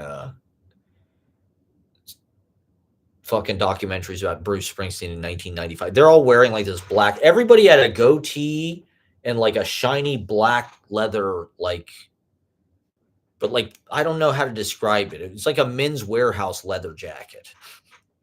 Not like a Harley Davidson jacket, like like you got at the Bloomington Coat Factory or whatever it is. They're all wearing like these. It's real leather, but it looks fake. And they're all like middle aged and they have goatees. Springsteen's like, that's not right. It's not the right feel for the song. We didn't get it. And they're kind of freaking out. They're like, is this going to work? Is this not going to work? Bruce doesn't like it. For those guys, I think it was pretty devastating to get fired from that band. So they didn't want to fuck up the reunion. They wanted it to work. They wanted to go back to Europe and shit. Eating fucking, Michelin star fucking catering and shit.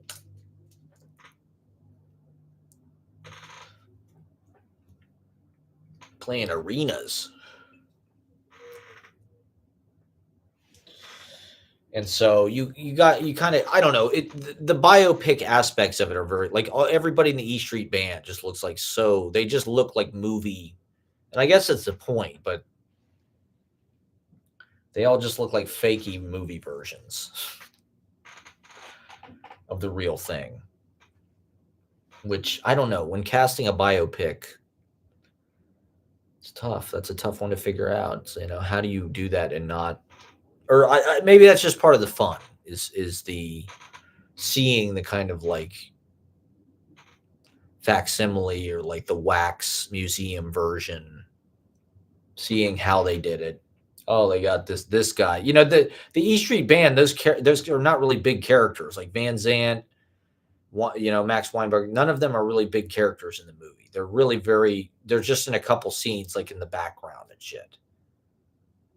The big characters are like John Landau and the guy who records it, who's like his fucking guitar tech, Paul Hauser or whatever the fuck that guy's name is, Paul Michael Hauser. He was good.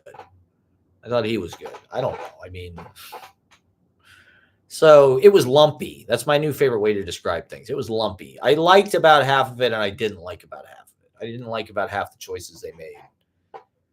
But there were things about that I did like. It wasn't at least it wasn't just like a completely typical, like the Bob Dylan movie was okay, but like the Bob Dylan movie was a little too generic, I think. It was a little too, like they leaned into like the folklore a little too much. I think they wanted to make like some kind of like Abe Lincoln in Illinois type biopic or something. And I didn't love it. There were parts about it that I liked. I liked Chalamet, but like the music, and I really didn't like either the female leads. I didn't really think the woman was very much like Joan Baez, actually.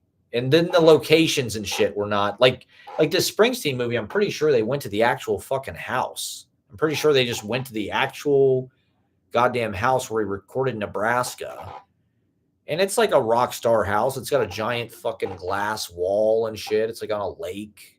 It's not like some little shitty fucking cabin or something, or like some dump. It's like, fucking lawyer would live there or something, It's like a sports car. He's driving sports cars around. I really didn't find the fucking romantic. This is my fucking review of this goddamn movie, okay? Springsteen, Deliver Me. First of all, the fucking title is horrible. Springsteen, Deliver Me from Nowhere. They might be preparing a Springsteen fictional universe. I'm ready. I'm ready for it. They should make a whole series like fucking Star Wars. Let's do a Steve Van Zandt movie. Legends of Springsteen. I mean, the dude has been going hard for 50 plus fucking years. Even longer. I mean, he's been playing since the mid 60s, like fucking Cafe Wah and shit like that. Bitter End. That's one thing that I like about Springsteen is he comes from that sort of garage band. He tells some story about they were auditioning for some club on McDougal Street. I don't know if it was Cafe A Go-Go or something. And they had like 200 dates open, but they had all these bands auditioning. So they were like, they thought they'd be lucky if they even got one of the dates, right? Because they're auditioning against all these other bands and shit. And it's New York. These guys are from New Jersey. He said they auditioned. He said they gave him like all of the dates except like one. They were that. And so Springsteen had this whole life like on McDougal Street and fucking in the Village in like the 60s in a way that like, I want to see that movie.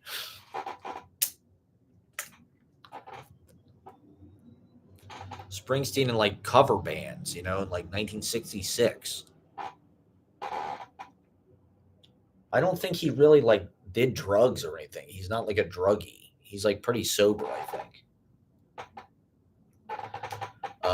Deliver Me from Nowhere is from fucking the Magic album, which is like from 2008. They could have at least taken a line from goddamn Nebraska. It's like the whole fucking movie's about Nebraska. That's the whole point of the movie. And it's sort of, it posits Springsteen as like this lo-fi bedroom tape. He's recording on tape. Like there's this romance about the analog in the movie and like thingness. The movie, you know, these movies now, they're like that movie Caught Stealing. They're trying to make it a point of like what the world was like, the physicality of the world in like the 80s and 90s before everything became digitized, before everything became an app, a screen. A lot of movies are really trying to impress that feel. What did it feel like in the 90s and Caught Stealing? What did the Lower East Side feel like before, you know, cell phones and before gentrification and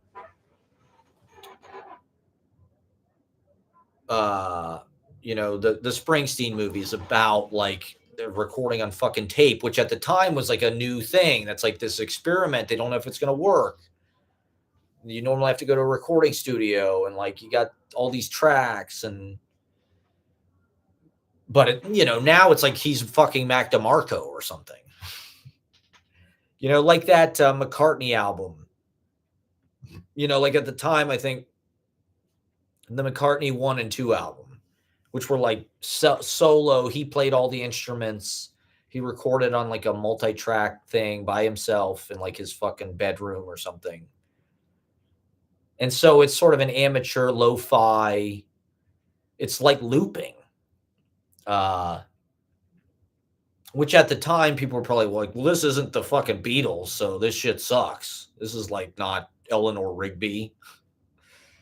This is some weird fucking, you know, proto machine music, really. But that shit has aged incredibly well. Like now everybody is fucking recording, or I don't know.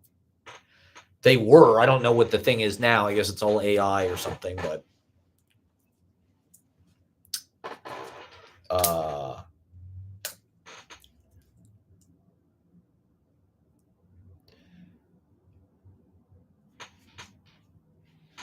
yeah, I don't know. There were things I liked about it.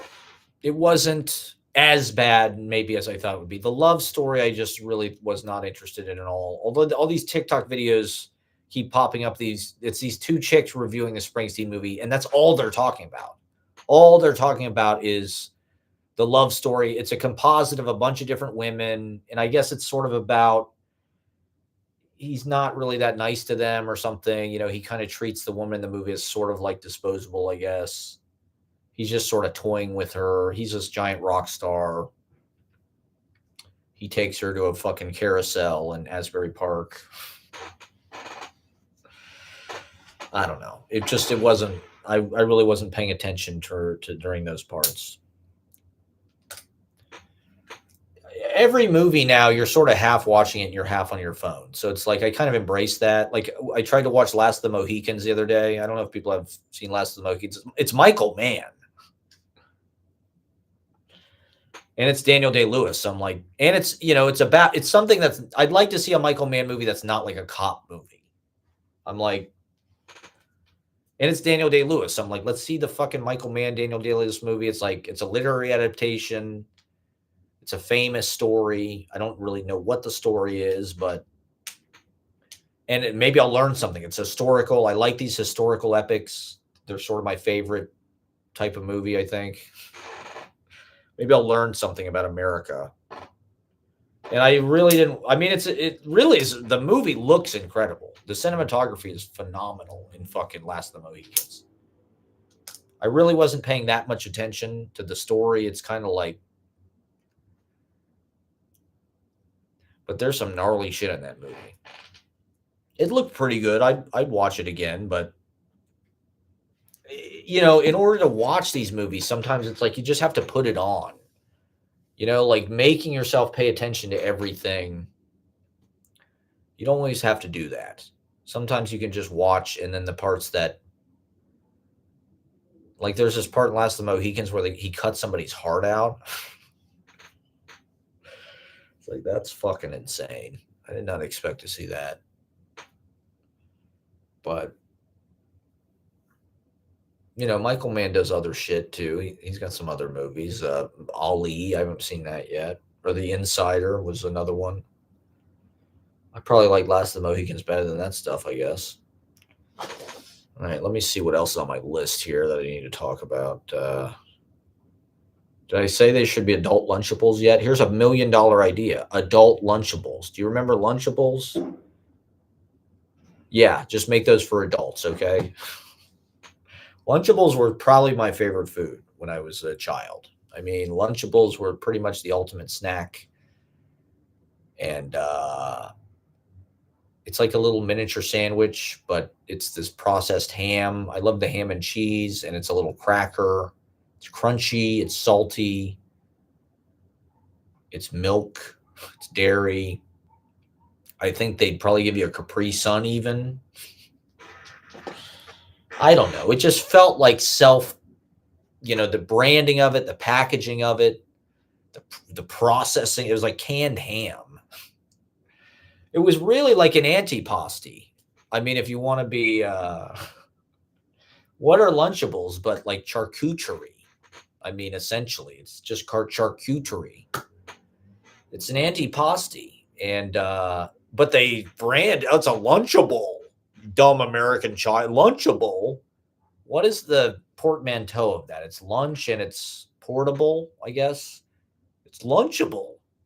And it is. I mean, that is part of the containerization and the convenience of it is like it's not a brown. There was something when I was a kid. I think I was so like brainwashed by consumerism that like real food was like anathema. Like you were more habituated to like processed. Like it was. I would rather eat a Lunchable. Something highly processed, highly clean, neat, segmented, compartmentalized, sanitized, clean lines, processed as fuck than like a peanut butter and jelly sandwich that was like whole wheat bread that like my parents made or something. It's like, oh, that's got crust on it. It probably has like some kind of nuts or like multi-grain shit in the bread. Like it's whole wheat. That's not as good as like white bread. And like the cracker, I don't know. It's the crunchiness of the cracker. Even though a Lunchable is not really like a satisfying, fulfilling, sustaining. It's not enough food. Now it's like you need a whole charcuterie of Lunchable. But I think that, we have this kind of like arrested development where it's like those kind of ideas like work a lot of the times with young people, like shit that like throws back to their youth, but like is an adult version of it. Like I don't know, like adult Capri Suns, alcoholic Capri Sun, or I'm trying to think of an example of this. There are examples of this, okay? Fuck. Like shit that's like adult, but it's shit that we really like have an affection for, like how people like they're like a slutty Pokemon for Christmas or Halloween. It's like, oh, I loved Pokemon when I was a kid, but like I want to dress slutty because like now I'm a 25-year-old, whatever, single person. That's just like adult Lunchables. That person would eat adult Lunchables. Put like adult, like put brie in it or something. Put brie and like, I don't know, some kind of like salami or mortadella. Ashley's relating to mortadella. Or gabagool. Put gabagool. I'm pretty sure they say gabagool in The Godfather. At the very beginning at the wedding, he like throws some meat at the guy. He's like, gabagool, I got the gabagool. Pretty sure they say gabagool in The Godfather. I could be wrong about that, but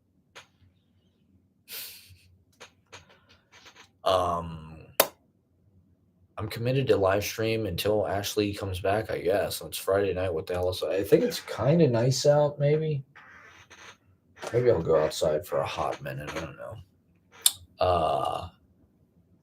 So yeah, adult Lunchables. Gluten-free, You know, put a little wine cooler in there, maybe like a kombucha. Make like organic Erewhon Lunchables or Whole Foods. I mean, Bezos, call me. This could make me a lot of money. I'm patenting this, okay? This is a copyright, okay? Because I said it on my live stream, it's now copywritten. That's the law, okay?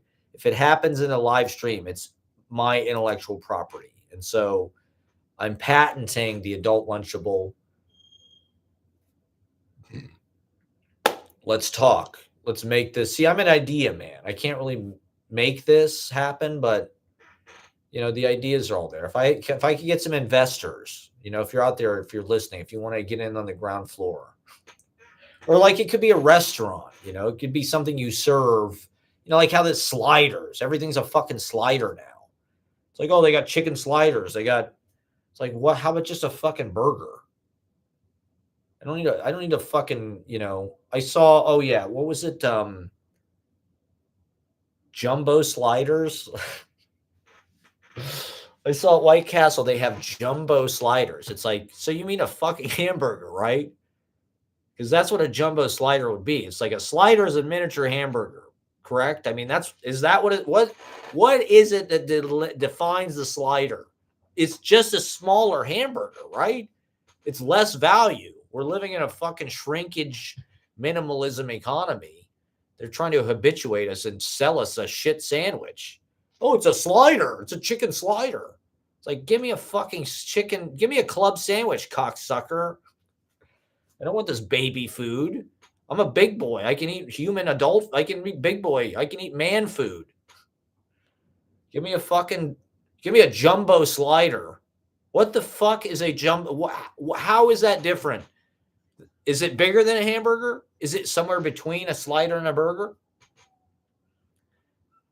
Why call it a jumbo slider? That's insane. It's like calling it a giant shrimp or something. I don't know. Jumbo shrimp. I guess there are jumbo shrimp. But it's like if you made a slider really big, it really would just be a hamburger, would it not? What differentiates the slider? What is it that truly characterizes the slider? The way it slides through your digestive tract, out your ass? I mean, I love White Castle. I will always love White Castle. I'm all about that shit for life. The healthiest fast food as far as I'm concerned. I feel like royalty in a goddamn White Castle. I'm a king. In White Castle, I am a king. I'm the king of the crave case. Although that shit's not as cheap as it used to be either. A crave case used to be like what? Practically nothing, $10 or $15. And they'd give you like an unhealthy amount. It'd be like 30 fucking sliders. Because they can just cook them like in a grate. They literally just like lay like a grid of slider beef. They cook it like all at once, the bun and everything. And they waffle that shit with a big like shovel right into your fucking crave case. I mean, we used to have a country, you know, this used to be a proper country. You could get a fucking crave case, you know, for an American price. Now it's like, what is this? Communist? Is this a third world country all of a sudden? A crave case is like, it's like buying a fucking Samsonite or something. It's like a briefcase. It's so expensive. It's just, I mean, it's business class. So, jumbo sliders. I guess I could Google that. What the hell does it look like? It just felt a little. What is the deal with jumbo sliders? Okay, I talked about flarf. You guys missed my hot flarf. Oh yeah, why do they always fire the air traffic controllers? This is what's weird to me. Is like right now, right? Probably one of the biggest effects of the fucking government shutdown is right. There's no fucking air traffic controller, so there's all this backup, and it's like, how can they afford to do that? Like, even private jets need air traffic controllers, right? Like, if you want to go anywhere, you probably need like, how's Trump going to fly his fucking Qatari bribe mobile around? It's all, why the air traffic controllers are like this crux. I don't know. I saw this TikTok. Somebody was saying that the airline industry is not sustainable and it won't even exist in like 10 years. Like, the way it is existing right now, they don't make money. They have to figure out all these other ways to make money. I don't know how, to me, the idea is like people are going to want to fly places. They'll figure out one way or another to like justify it. Like, I think that's one thing that like people get backwards. People think that like money drives this shit. It's like, if people want something to happen, like,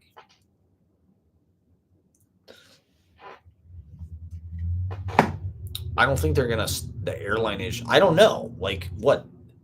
The government might never come back. That's what people are saying. Many people are saying, like, that was their whole goal. That might be the end of Project 2025. It's like, yeah, we shut the motherfucker down. That 100% complete. 100% complete our objectives. We just got rid of it. We never reopened it. Fuck the government. They're just going to expose the Epstein files. Like, they're just going to want to have more elections. Like, fuck all that. Like, it's just Trump now. Just Trump and his, like, ICE and his National Guard and shit. Like, that's really all the government you need. In the Supreme Court to just, like, grease the fucking sliders through Trump's fucking ass. Like, fuck, we don't need Congress or a Senate. Pff, what a joke. Fuck all that. Fuck all the fucking, alphabet, whatever, the investigators. Fuck the Epstein files. Like, it's just military, Trump's private military. He's bulldozing the White House. He'll just run shit basically however he wants. And, we won't have any of these pesky, votes and shit in the House of Representatives. Like, fuck, that's just a bunch of bullshit anyway. That's just democracy. Fuck that. That's the part that's like not working. That's really like the reason why everything sucks, because we have all this democracy. What we need is a king. Democracy, like, the people are too dumb. Like, it just doesn't work. With the king, like, he knows what's best and he'll just get it done. There'll be no red tape. There'll be regulation bullshit. He says it, it fucking happens. Bing, bada bing, motherfucker. So I don't know if the government's ever coming back. The air traffic controllers, what the fuck? They want that to go private or something, maybe? Like, our air traffic, like, this was a big thing Reagan did, right? He fired all the air traffic controllers. They work for the FAA, which I guess is the Federal Aviation whatever association or something. So what? Like, they work for the government, I guess, right? They don't work for airlines. That's why they're like this sort of weird pressure point. Like, what? Did they just want it to be privatized? How are they able to, like, what? People are going to be traveling for the holidays, like, with no air traffic controllers? How the fuck are people flying now? Like, is there an app or something? Like, the pilots are just like in some big group text or something. They're DMing, yo, is it chill if I take off now? Sure, buddy.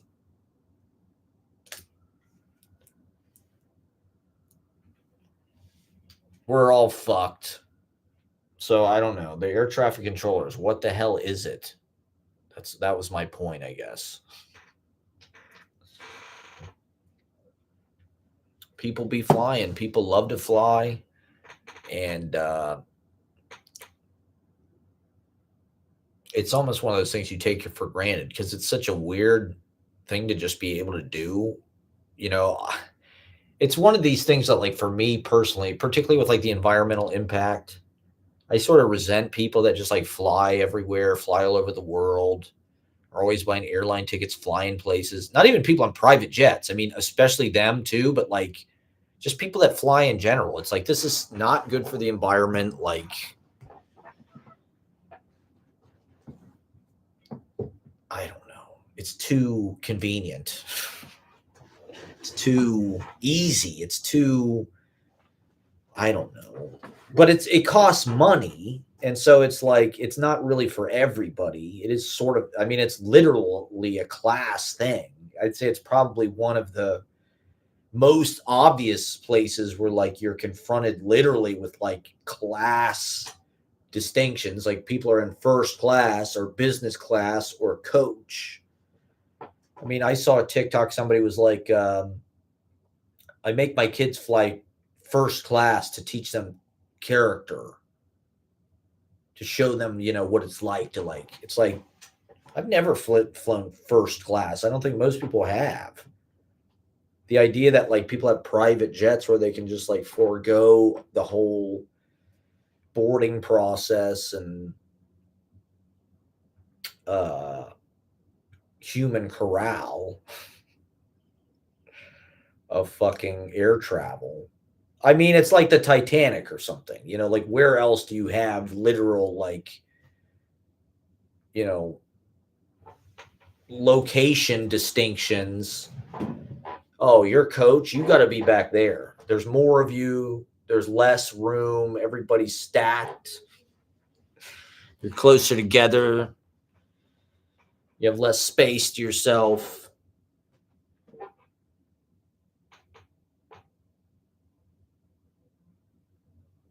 There's no way this is real. Okay, I just got this text. There's no way this is real. This has got to be a scheme. I'm sure this is a scheme. Yeah, this is bullshit. Okay. Hi, hello, I'm Angela, a customer service representative from YouTube. Your resume has been recommended by multiple online recruitment platforms. That's impossible. I don't have a resume, first of all. So that's impossible. Unless AI just made a resume somewhere for me. This is horseshit. Please send a message to this number, blah, blah, blah. Okay. We found your YouTube page. We're watching your live stream right now. We want to hire you desperately. Whatever the fuck it is you're doing right now, we want to pay you. We loved your fucking thoughts about jumbo sliders. We had to give it into immediate contact. And I was just talking about some other, oh yeah, the air traffic controllers, the war on air traffic control. They want to control the air traffic controllers. Fuck you. That's that's Ashley's friend, I think. Oh yeah, this is a little bit outdated at this point, but the ceasefire. I think the ceasefire is like when people try to quit smoking. It's like every time you stop smoking, you're like, "Oh, I quit smoking." Oh, it's a ceasefire. We stop killing each other. It's a ceasefire. We stop actively killing each other. It's a ceasefire. Oh, now we're killing each other again. Okay. But now it's a ceasefire again. We stopped. We stopped shooting. Look at me. I'm not smoking. I quit smoking. I quit. Yeah, I quit this morning. I'm quitting again right now. I'm just going to have a cigarette real fast. And then it's a ceasefire.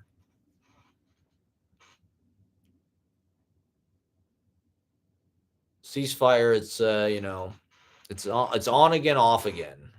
It's one of these on again, off again things. Will they, won't they? I don't know. More people are talking about Sudan. I think that's getting to be more in the conversation. All right. Well, yeah, that's all. Oh, yeah. Okay. Here's another thing. Impressions of film directors, I think, is a great niche. I think that's one of the underappreciated. There's this guy who did this incredible video where he did William Friedkin. Or what's the guy who did The Exorcist? Is that his name?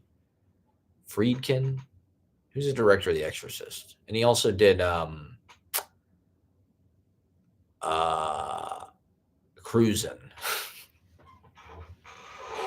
Whatever the hell that guy's name is. The French Connection.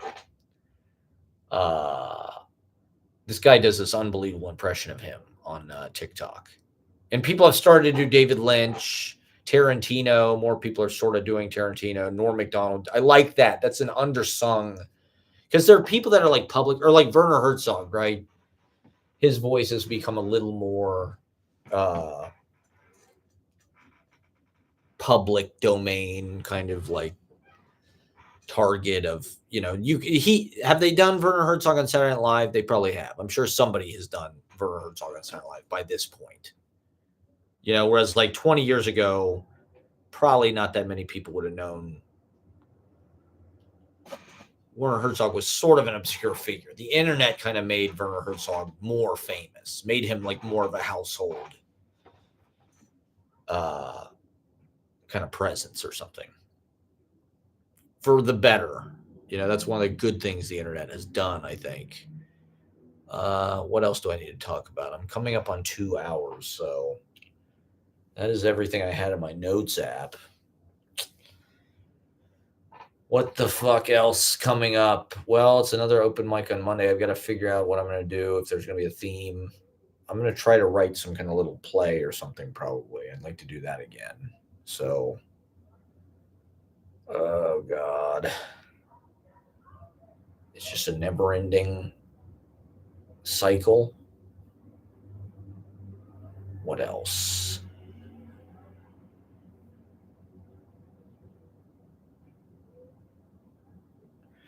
Well, I'm looking at my book and I'm like, Jesus Christ. It turned out really nice. I mean, it turned out almost better than I thought it would, actually. And so now I'm like actually like looking over it and assessing it. I'm like, it's, it's not exactly the book I wanted to write. I didn't intend to like watch this many fucking movies over the past few years. It just sort of happened that way. And so it's like, does my book just have all this shit about movies in it? Like my live stream, it's like, is this all I fucking talk about is like the fucking Godfather? In a certain way, I'm trying to be accessible. I'm trying to talk about something that like is public knowledge, that is sort of a niche, like everybody knows, or, this Springsteen movie. It's like, okay, I can give my 2 cents and also sort of weave it in with like my own thoughts about Springsteen or whatever, my insight. I'm not new to this, okay? I'm not some douchebag that just got a fucking ring light, okay?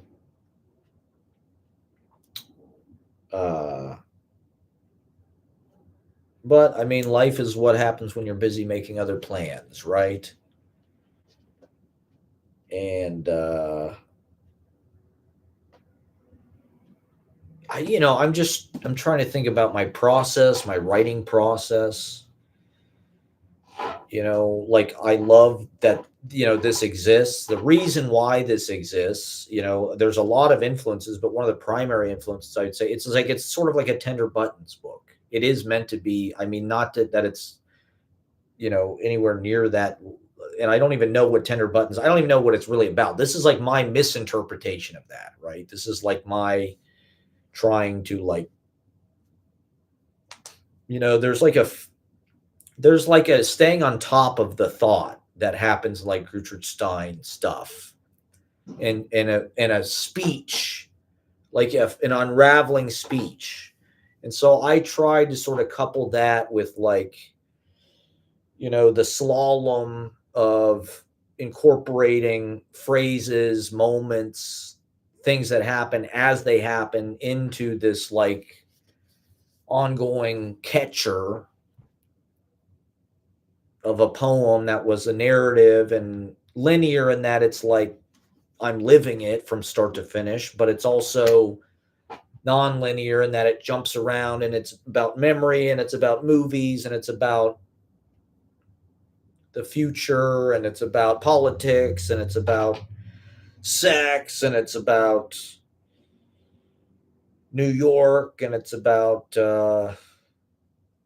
economics, finance, the government, Ukraine, Israel, You know, it's meant to be a newspaper. It's meant to catch all that stuff. It's meant to be a diary, but it's also, like my poems that I read on fucking YouTube, in the YouTube shorts.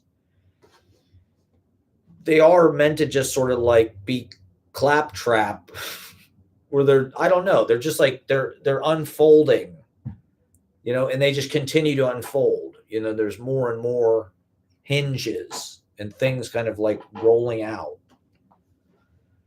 And this book is meant to be something that you can open and flip to at any time and look at. It's meant to be easy to read. It's meant to be dumb and readable to people that can't read. It's meant to be like an illiterate text message from your mom when she's drunk. That just makes no sense, but is like, that's what's amazing about it. That's what's radical poetry about it, is like the syntax and everything just like totally melts into this completely unique, original thing. I'm not doing that. I'm still sort of like, saying there's a lot of fucking references in this. Practically everything in it is a reference to like a movie or Bright Lights, Big City.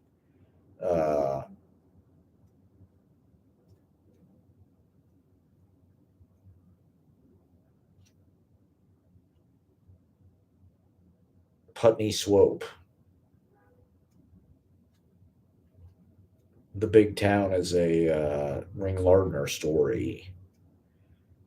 And it's interesting, it's been weird, it's been years now. So like looking at it all at once, you're like, Jesus Christ, 2021, 22, that was like a long time ago. I feel young.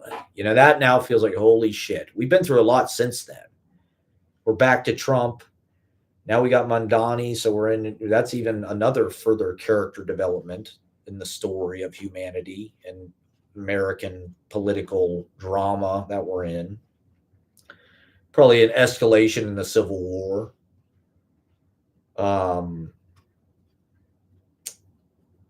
There was something I was just going to say about this. What the hell was it? So yeah, it's all, it's meant to be something that you can read.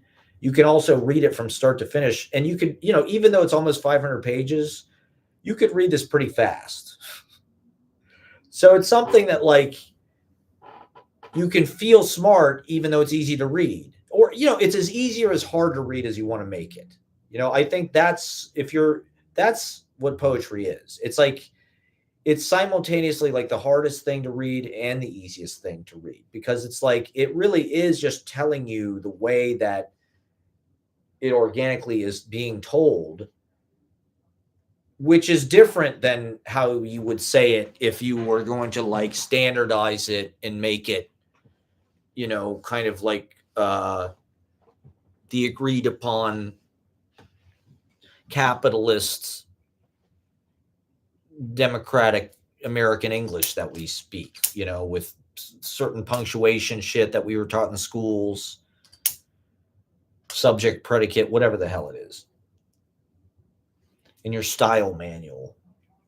This is like, fuck all that. Fuck the style manual. But I hope it's apparent that I don't know. I think I need to write something that like makes sense to prove to people that I can do it. Like this, people probably do think I'm dumb. If you were to just pick this up and read, you're like, God damn, like what the fuck? This is like, there's no periods, there's no commas, there's no capitals. Everything just runs together. It's all over the place. It stops and starts. It's lumpy. It's lumpy, I mean, I did just sort of cram everything in here and leave it. I've been seeing all these Stephen King writing advice TikToks because I'm interested in Stephen King. I want to read some Stephen. I want to read The Stand. I would love to read The Stand, even though I probably never will. I don't think I'd probably start to read and be like, this is terrible. But anyway, Stephen King said, write your first draft with the door closed, write your second draft with the door open. Meaning, when you write the first draft, just don't worry about it. Do whatever you want. Any idea that comes into your head, just write as if you're the only person. But your second draft, think about other people, what they're going to think, what you want to show them. Me, I didn't really do that. I just kind of left everything in. And I understand. Well, not everything. Not everything. There are definitely things I took out, and there are definitely things that I like altered slightly. And I do just transcribe like kind of like okay, let's see. Actually. Yes. Okay. I'm in your home. Goodbye. You better. You better. Goodbye. All right, she is coming home now. So yeah, I'm explaining my poetics as usual. It was meant to be. It's meant to be a big book. In proportion. You've got the LA book, you got the San Francisco book, you got the Paris book. Bam, you got the New York book. This is 5 years in the Big Apple from start to finish. Everything that happened. I mean, a lot of it, I did stay at home, watch movies, but not all of it. I mean, I wanted more of New York, and I think it's in there, but it's like, I don't know. My life, obviously, I'm not going out, I'm not meeting people like I like to do. And so although you do have a lot of that in the book, it's like, I talk about movies a lot.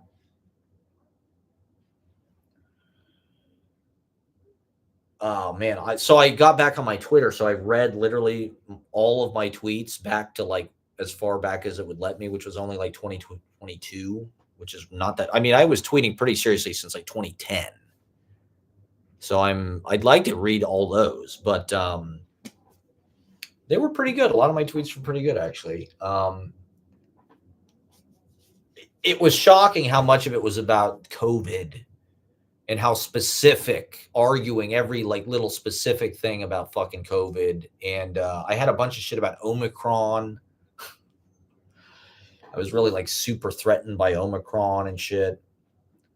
And it's just kind of ironic because like I went so fucking out of my way to like try to protect myself from COVID. And then look what happened to me over the last couple of years because of my fucking teeth. Like I've got this fucking calcified lymph node and shit. It's like, I mean, it's just sad because I do feel like I never really, you know, I was in a relationship before COVID and then COVID happened and I was just starting to get back out into like social life and into like, the scene. And then I got into another relationship, which sort of like forced me into this whole other life uptown, which, has been really interesting and nice and was sort of like just like a survival mechanism in a certain way. Uh, Self-preservation. I don't know, even though the opposite is what happened. Uh, like I wanted my vlogs to be more of like a portrait of the creative world of New York. Like I want all those characters in my vlogs. I want the Nathan Woldairs and the Danny Fallons and the Matthew Silvers and all of the whatever, the people out there, the poets. I want all of that. I want to be out in these places. It wasn't just meant to be like me and Ashley going through fucking Central Park all the time for, literally dozens and dozens of hours. And, it's been nice. But it is what it is. It happened the way it happened. And So this is the fucking book. That's like, the record of all of it. All of the fucking uh evidence, all of the detritus that was left behind. And so I don't know. I mean, it was partially my method to just sort of like trust, like the organic intuition of whatever the form wanted to do or the titles or whatever it was, to just let it happen sort of like subconsciously, not think about, well, I should use this form because, well, like it's meant to be New York. It's meant to reflect just in whatever ways that means, what the buildings look like, what the environment looks like, the sounds, the stops and starts, the variety, the different neighborhoods, the underground, the above ground, the inside, the little places. And it's meant to be just like everything that's stuck to my notebook, everything that's stuck to my brain for 5 years. This is it. This is the best. I mean, ideally, I would include all of the notebooks. But, this is a truncated, abridged. And so I don't know. I do think a lot of it works more than I thought it would.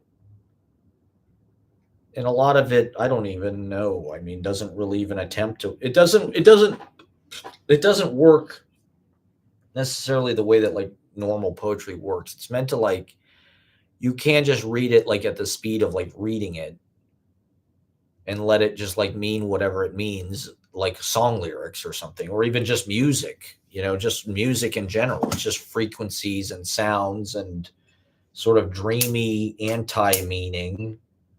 It's meant to be like a sky above like your brain of meaning. It's not necessarily meant to like nail everything down with like thinking it through. It's just sort of like, boom, this thought bubble sort of popped to the surface, and here it is. That's it. But at the same time, you could really dwell on a lot of it. There's a lot of it in here that you could think about what the fuck does that mean? What is this? It's opaque enough. It's oblique enough.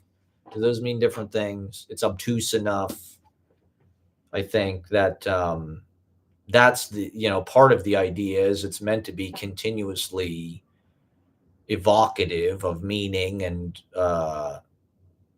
with no final interpretation or like final, you've used it all up. It's like, it's meant to be like every time you can go back to it and it's still going to be inspiring and sort of tickle your medulla oblongata some type of way.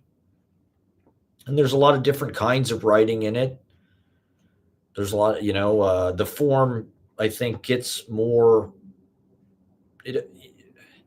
so much of this book is just like my pocket notebooks. So it for most of it, it is that form, which I've just done it so much. I think I'm sort of like starting to want to evolve into whatever the next thing is. And you can see that happening in this, the last 2 chapbooks in this, the last 120 pages do have like new developments, new kind of expanse, longer. Part of it was just like I didn't really want to type super long poems. It's easier to type a bunch of poems that are like 2-3 pages than like, a bunch of poems that are 10, 15, 20 pages. Like, but my last book, I just said, fuck it. Like, I want all of this huge. And to be honest, I think my last chapbook was probably the best one. To Live and Die in New York City. It's sort of like it's a good finale. It throws back to a lot of the stuff that happened before, but all of the drawings are in here. All my, so that's one thing. I mean, Lulu does a good job. Like this, like I said, this came out better than I thought. Like I've got the illustration. So I could, theoretically, I could put a lot more illustrations in here if I wanted to. I could throw in a lot of fucking. Not that I draw that much. I probably should draw more, honestly. I really don't draw hardly ever anymore. But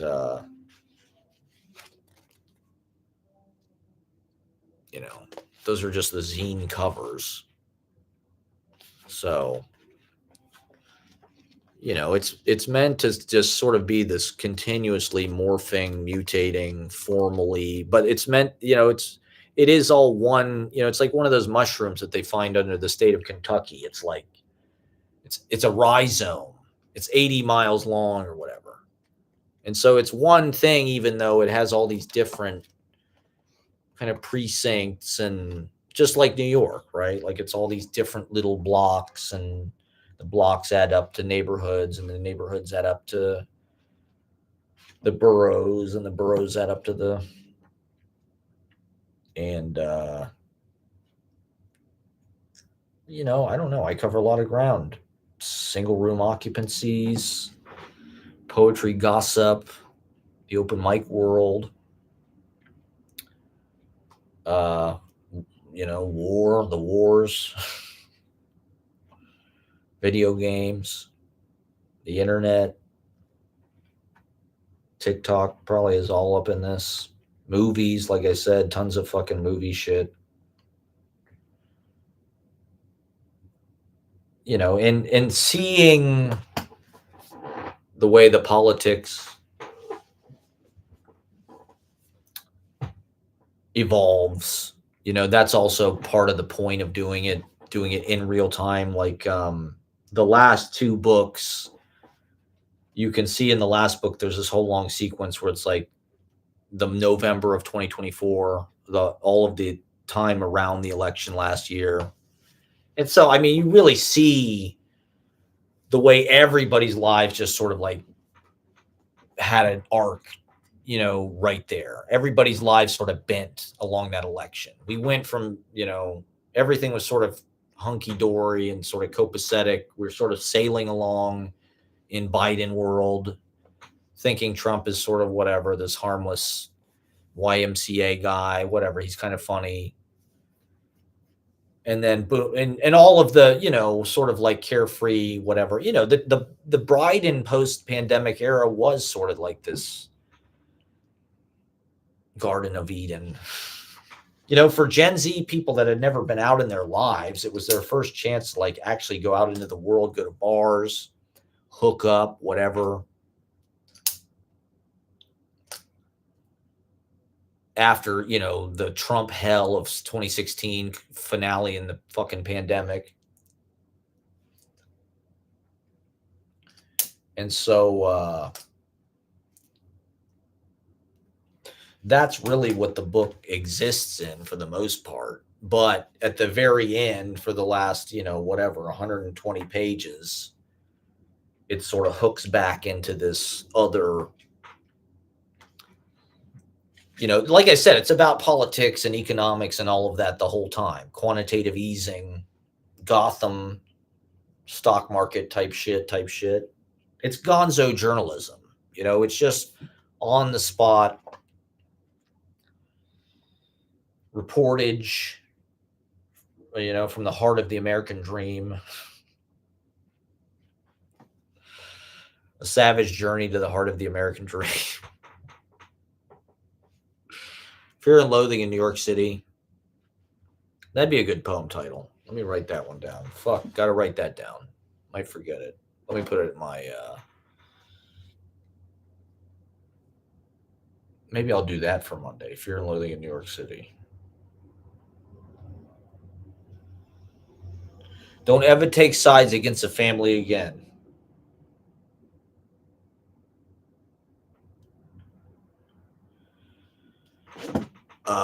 Yeah, so I'm a SoundCloud rapper just like Mom Donnie, okay? My poems really don't get a whole lot of love on TikTok, but that's not the point, okay? The point is, I know, like, that's not TikTok. People don't really watch like art. They watch like commentary, they watch takes, they watch little like hot clips of people being hot. But it's like they're not really gonna sit there and watch you, like, play a whole fucking song. They're not really gonna watch, like, your music video. Like, they don't wanna see that. That's like TikTok is just the ad. It's just like the promo. You make little TikTok videos. You make things like Mamdani doesn't make, like, campaign ads. It's like he makes TikTok videos. He makes viral seeming, he's gonna do a scavenger hunt or whatever the hell it is. Whereas for me, it's like, I don't know. I want to use TikTok or YouTube Shorts, like, to just do what I want to do. I don't really care if people like it or even fucking see it. Like, uh, my first tweet back on Twitter got like 8 views. How is that possible? That's insane. Like, that really, now I know why I quit. I'm like, I quit because that just, like, quantifies, like, how insignificant this is and how pointless it is. 8 people saw it. Like, I haven't tweeted in like 3 years. You'd think they would give me a little boost or something. I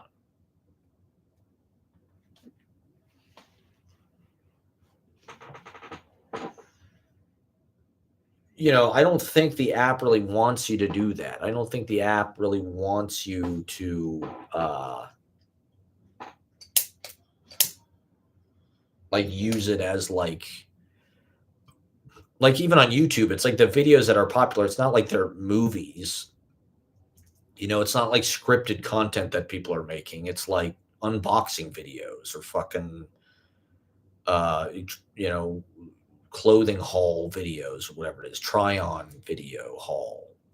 It's like, as far as I know, no one is even writing like scripted like shows for YouTube. Like, you could upload like a fucking show that you wrote and shot, and like people kind of used to do that. Not that YouTube was ever like, people will just as easily watch something like this. Well, not this, but like something like this. If I had big boobs and like green hair or something, like I'd have thousands of people watching this, probably millions. Actually, I probably would have millions of viewers. Maybe I should get a sex change. I'll become an e-girl. I did it for the clicks. I did it so people would listen to me. I would probably have tens of thousands of followers if I was an e-girl. Probably. I don't know. Maybe that's just wishful thinking. I would, in my naive head, that's what YouTube should be. YouTube should be people like writing shows and filming them. It should not be just a bunch of dumb podcast shit. But, more people will watch a podcast for 3 hours. Like, it would be hard to fucking finance and produce 3 hours of scripted content. That would be like a lot of like time and money to actually make like professional quality or even like amateur quality, to even shoot like 3 hours of like any kind of story at all. Other than like my vlogs. Like my vlogs are like 3 hours long. That's why I make them that way. Cause it's just the vlogging, it's about taking all of like the filmmaking, like build out, all of the like structure, the crew, the craft service, the costume, the makeup, the lights, it's just like take all of that out. It's literally just boom, this and this. To me, it's like that's how I want to do filmmaking. I don't want a bunch of people sitting, but that's the business of it. There's something nice about that too. There's something fun about that too.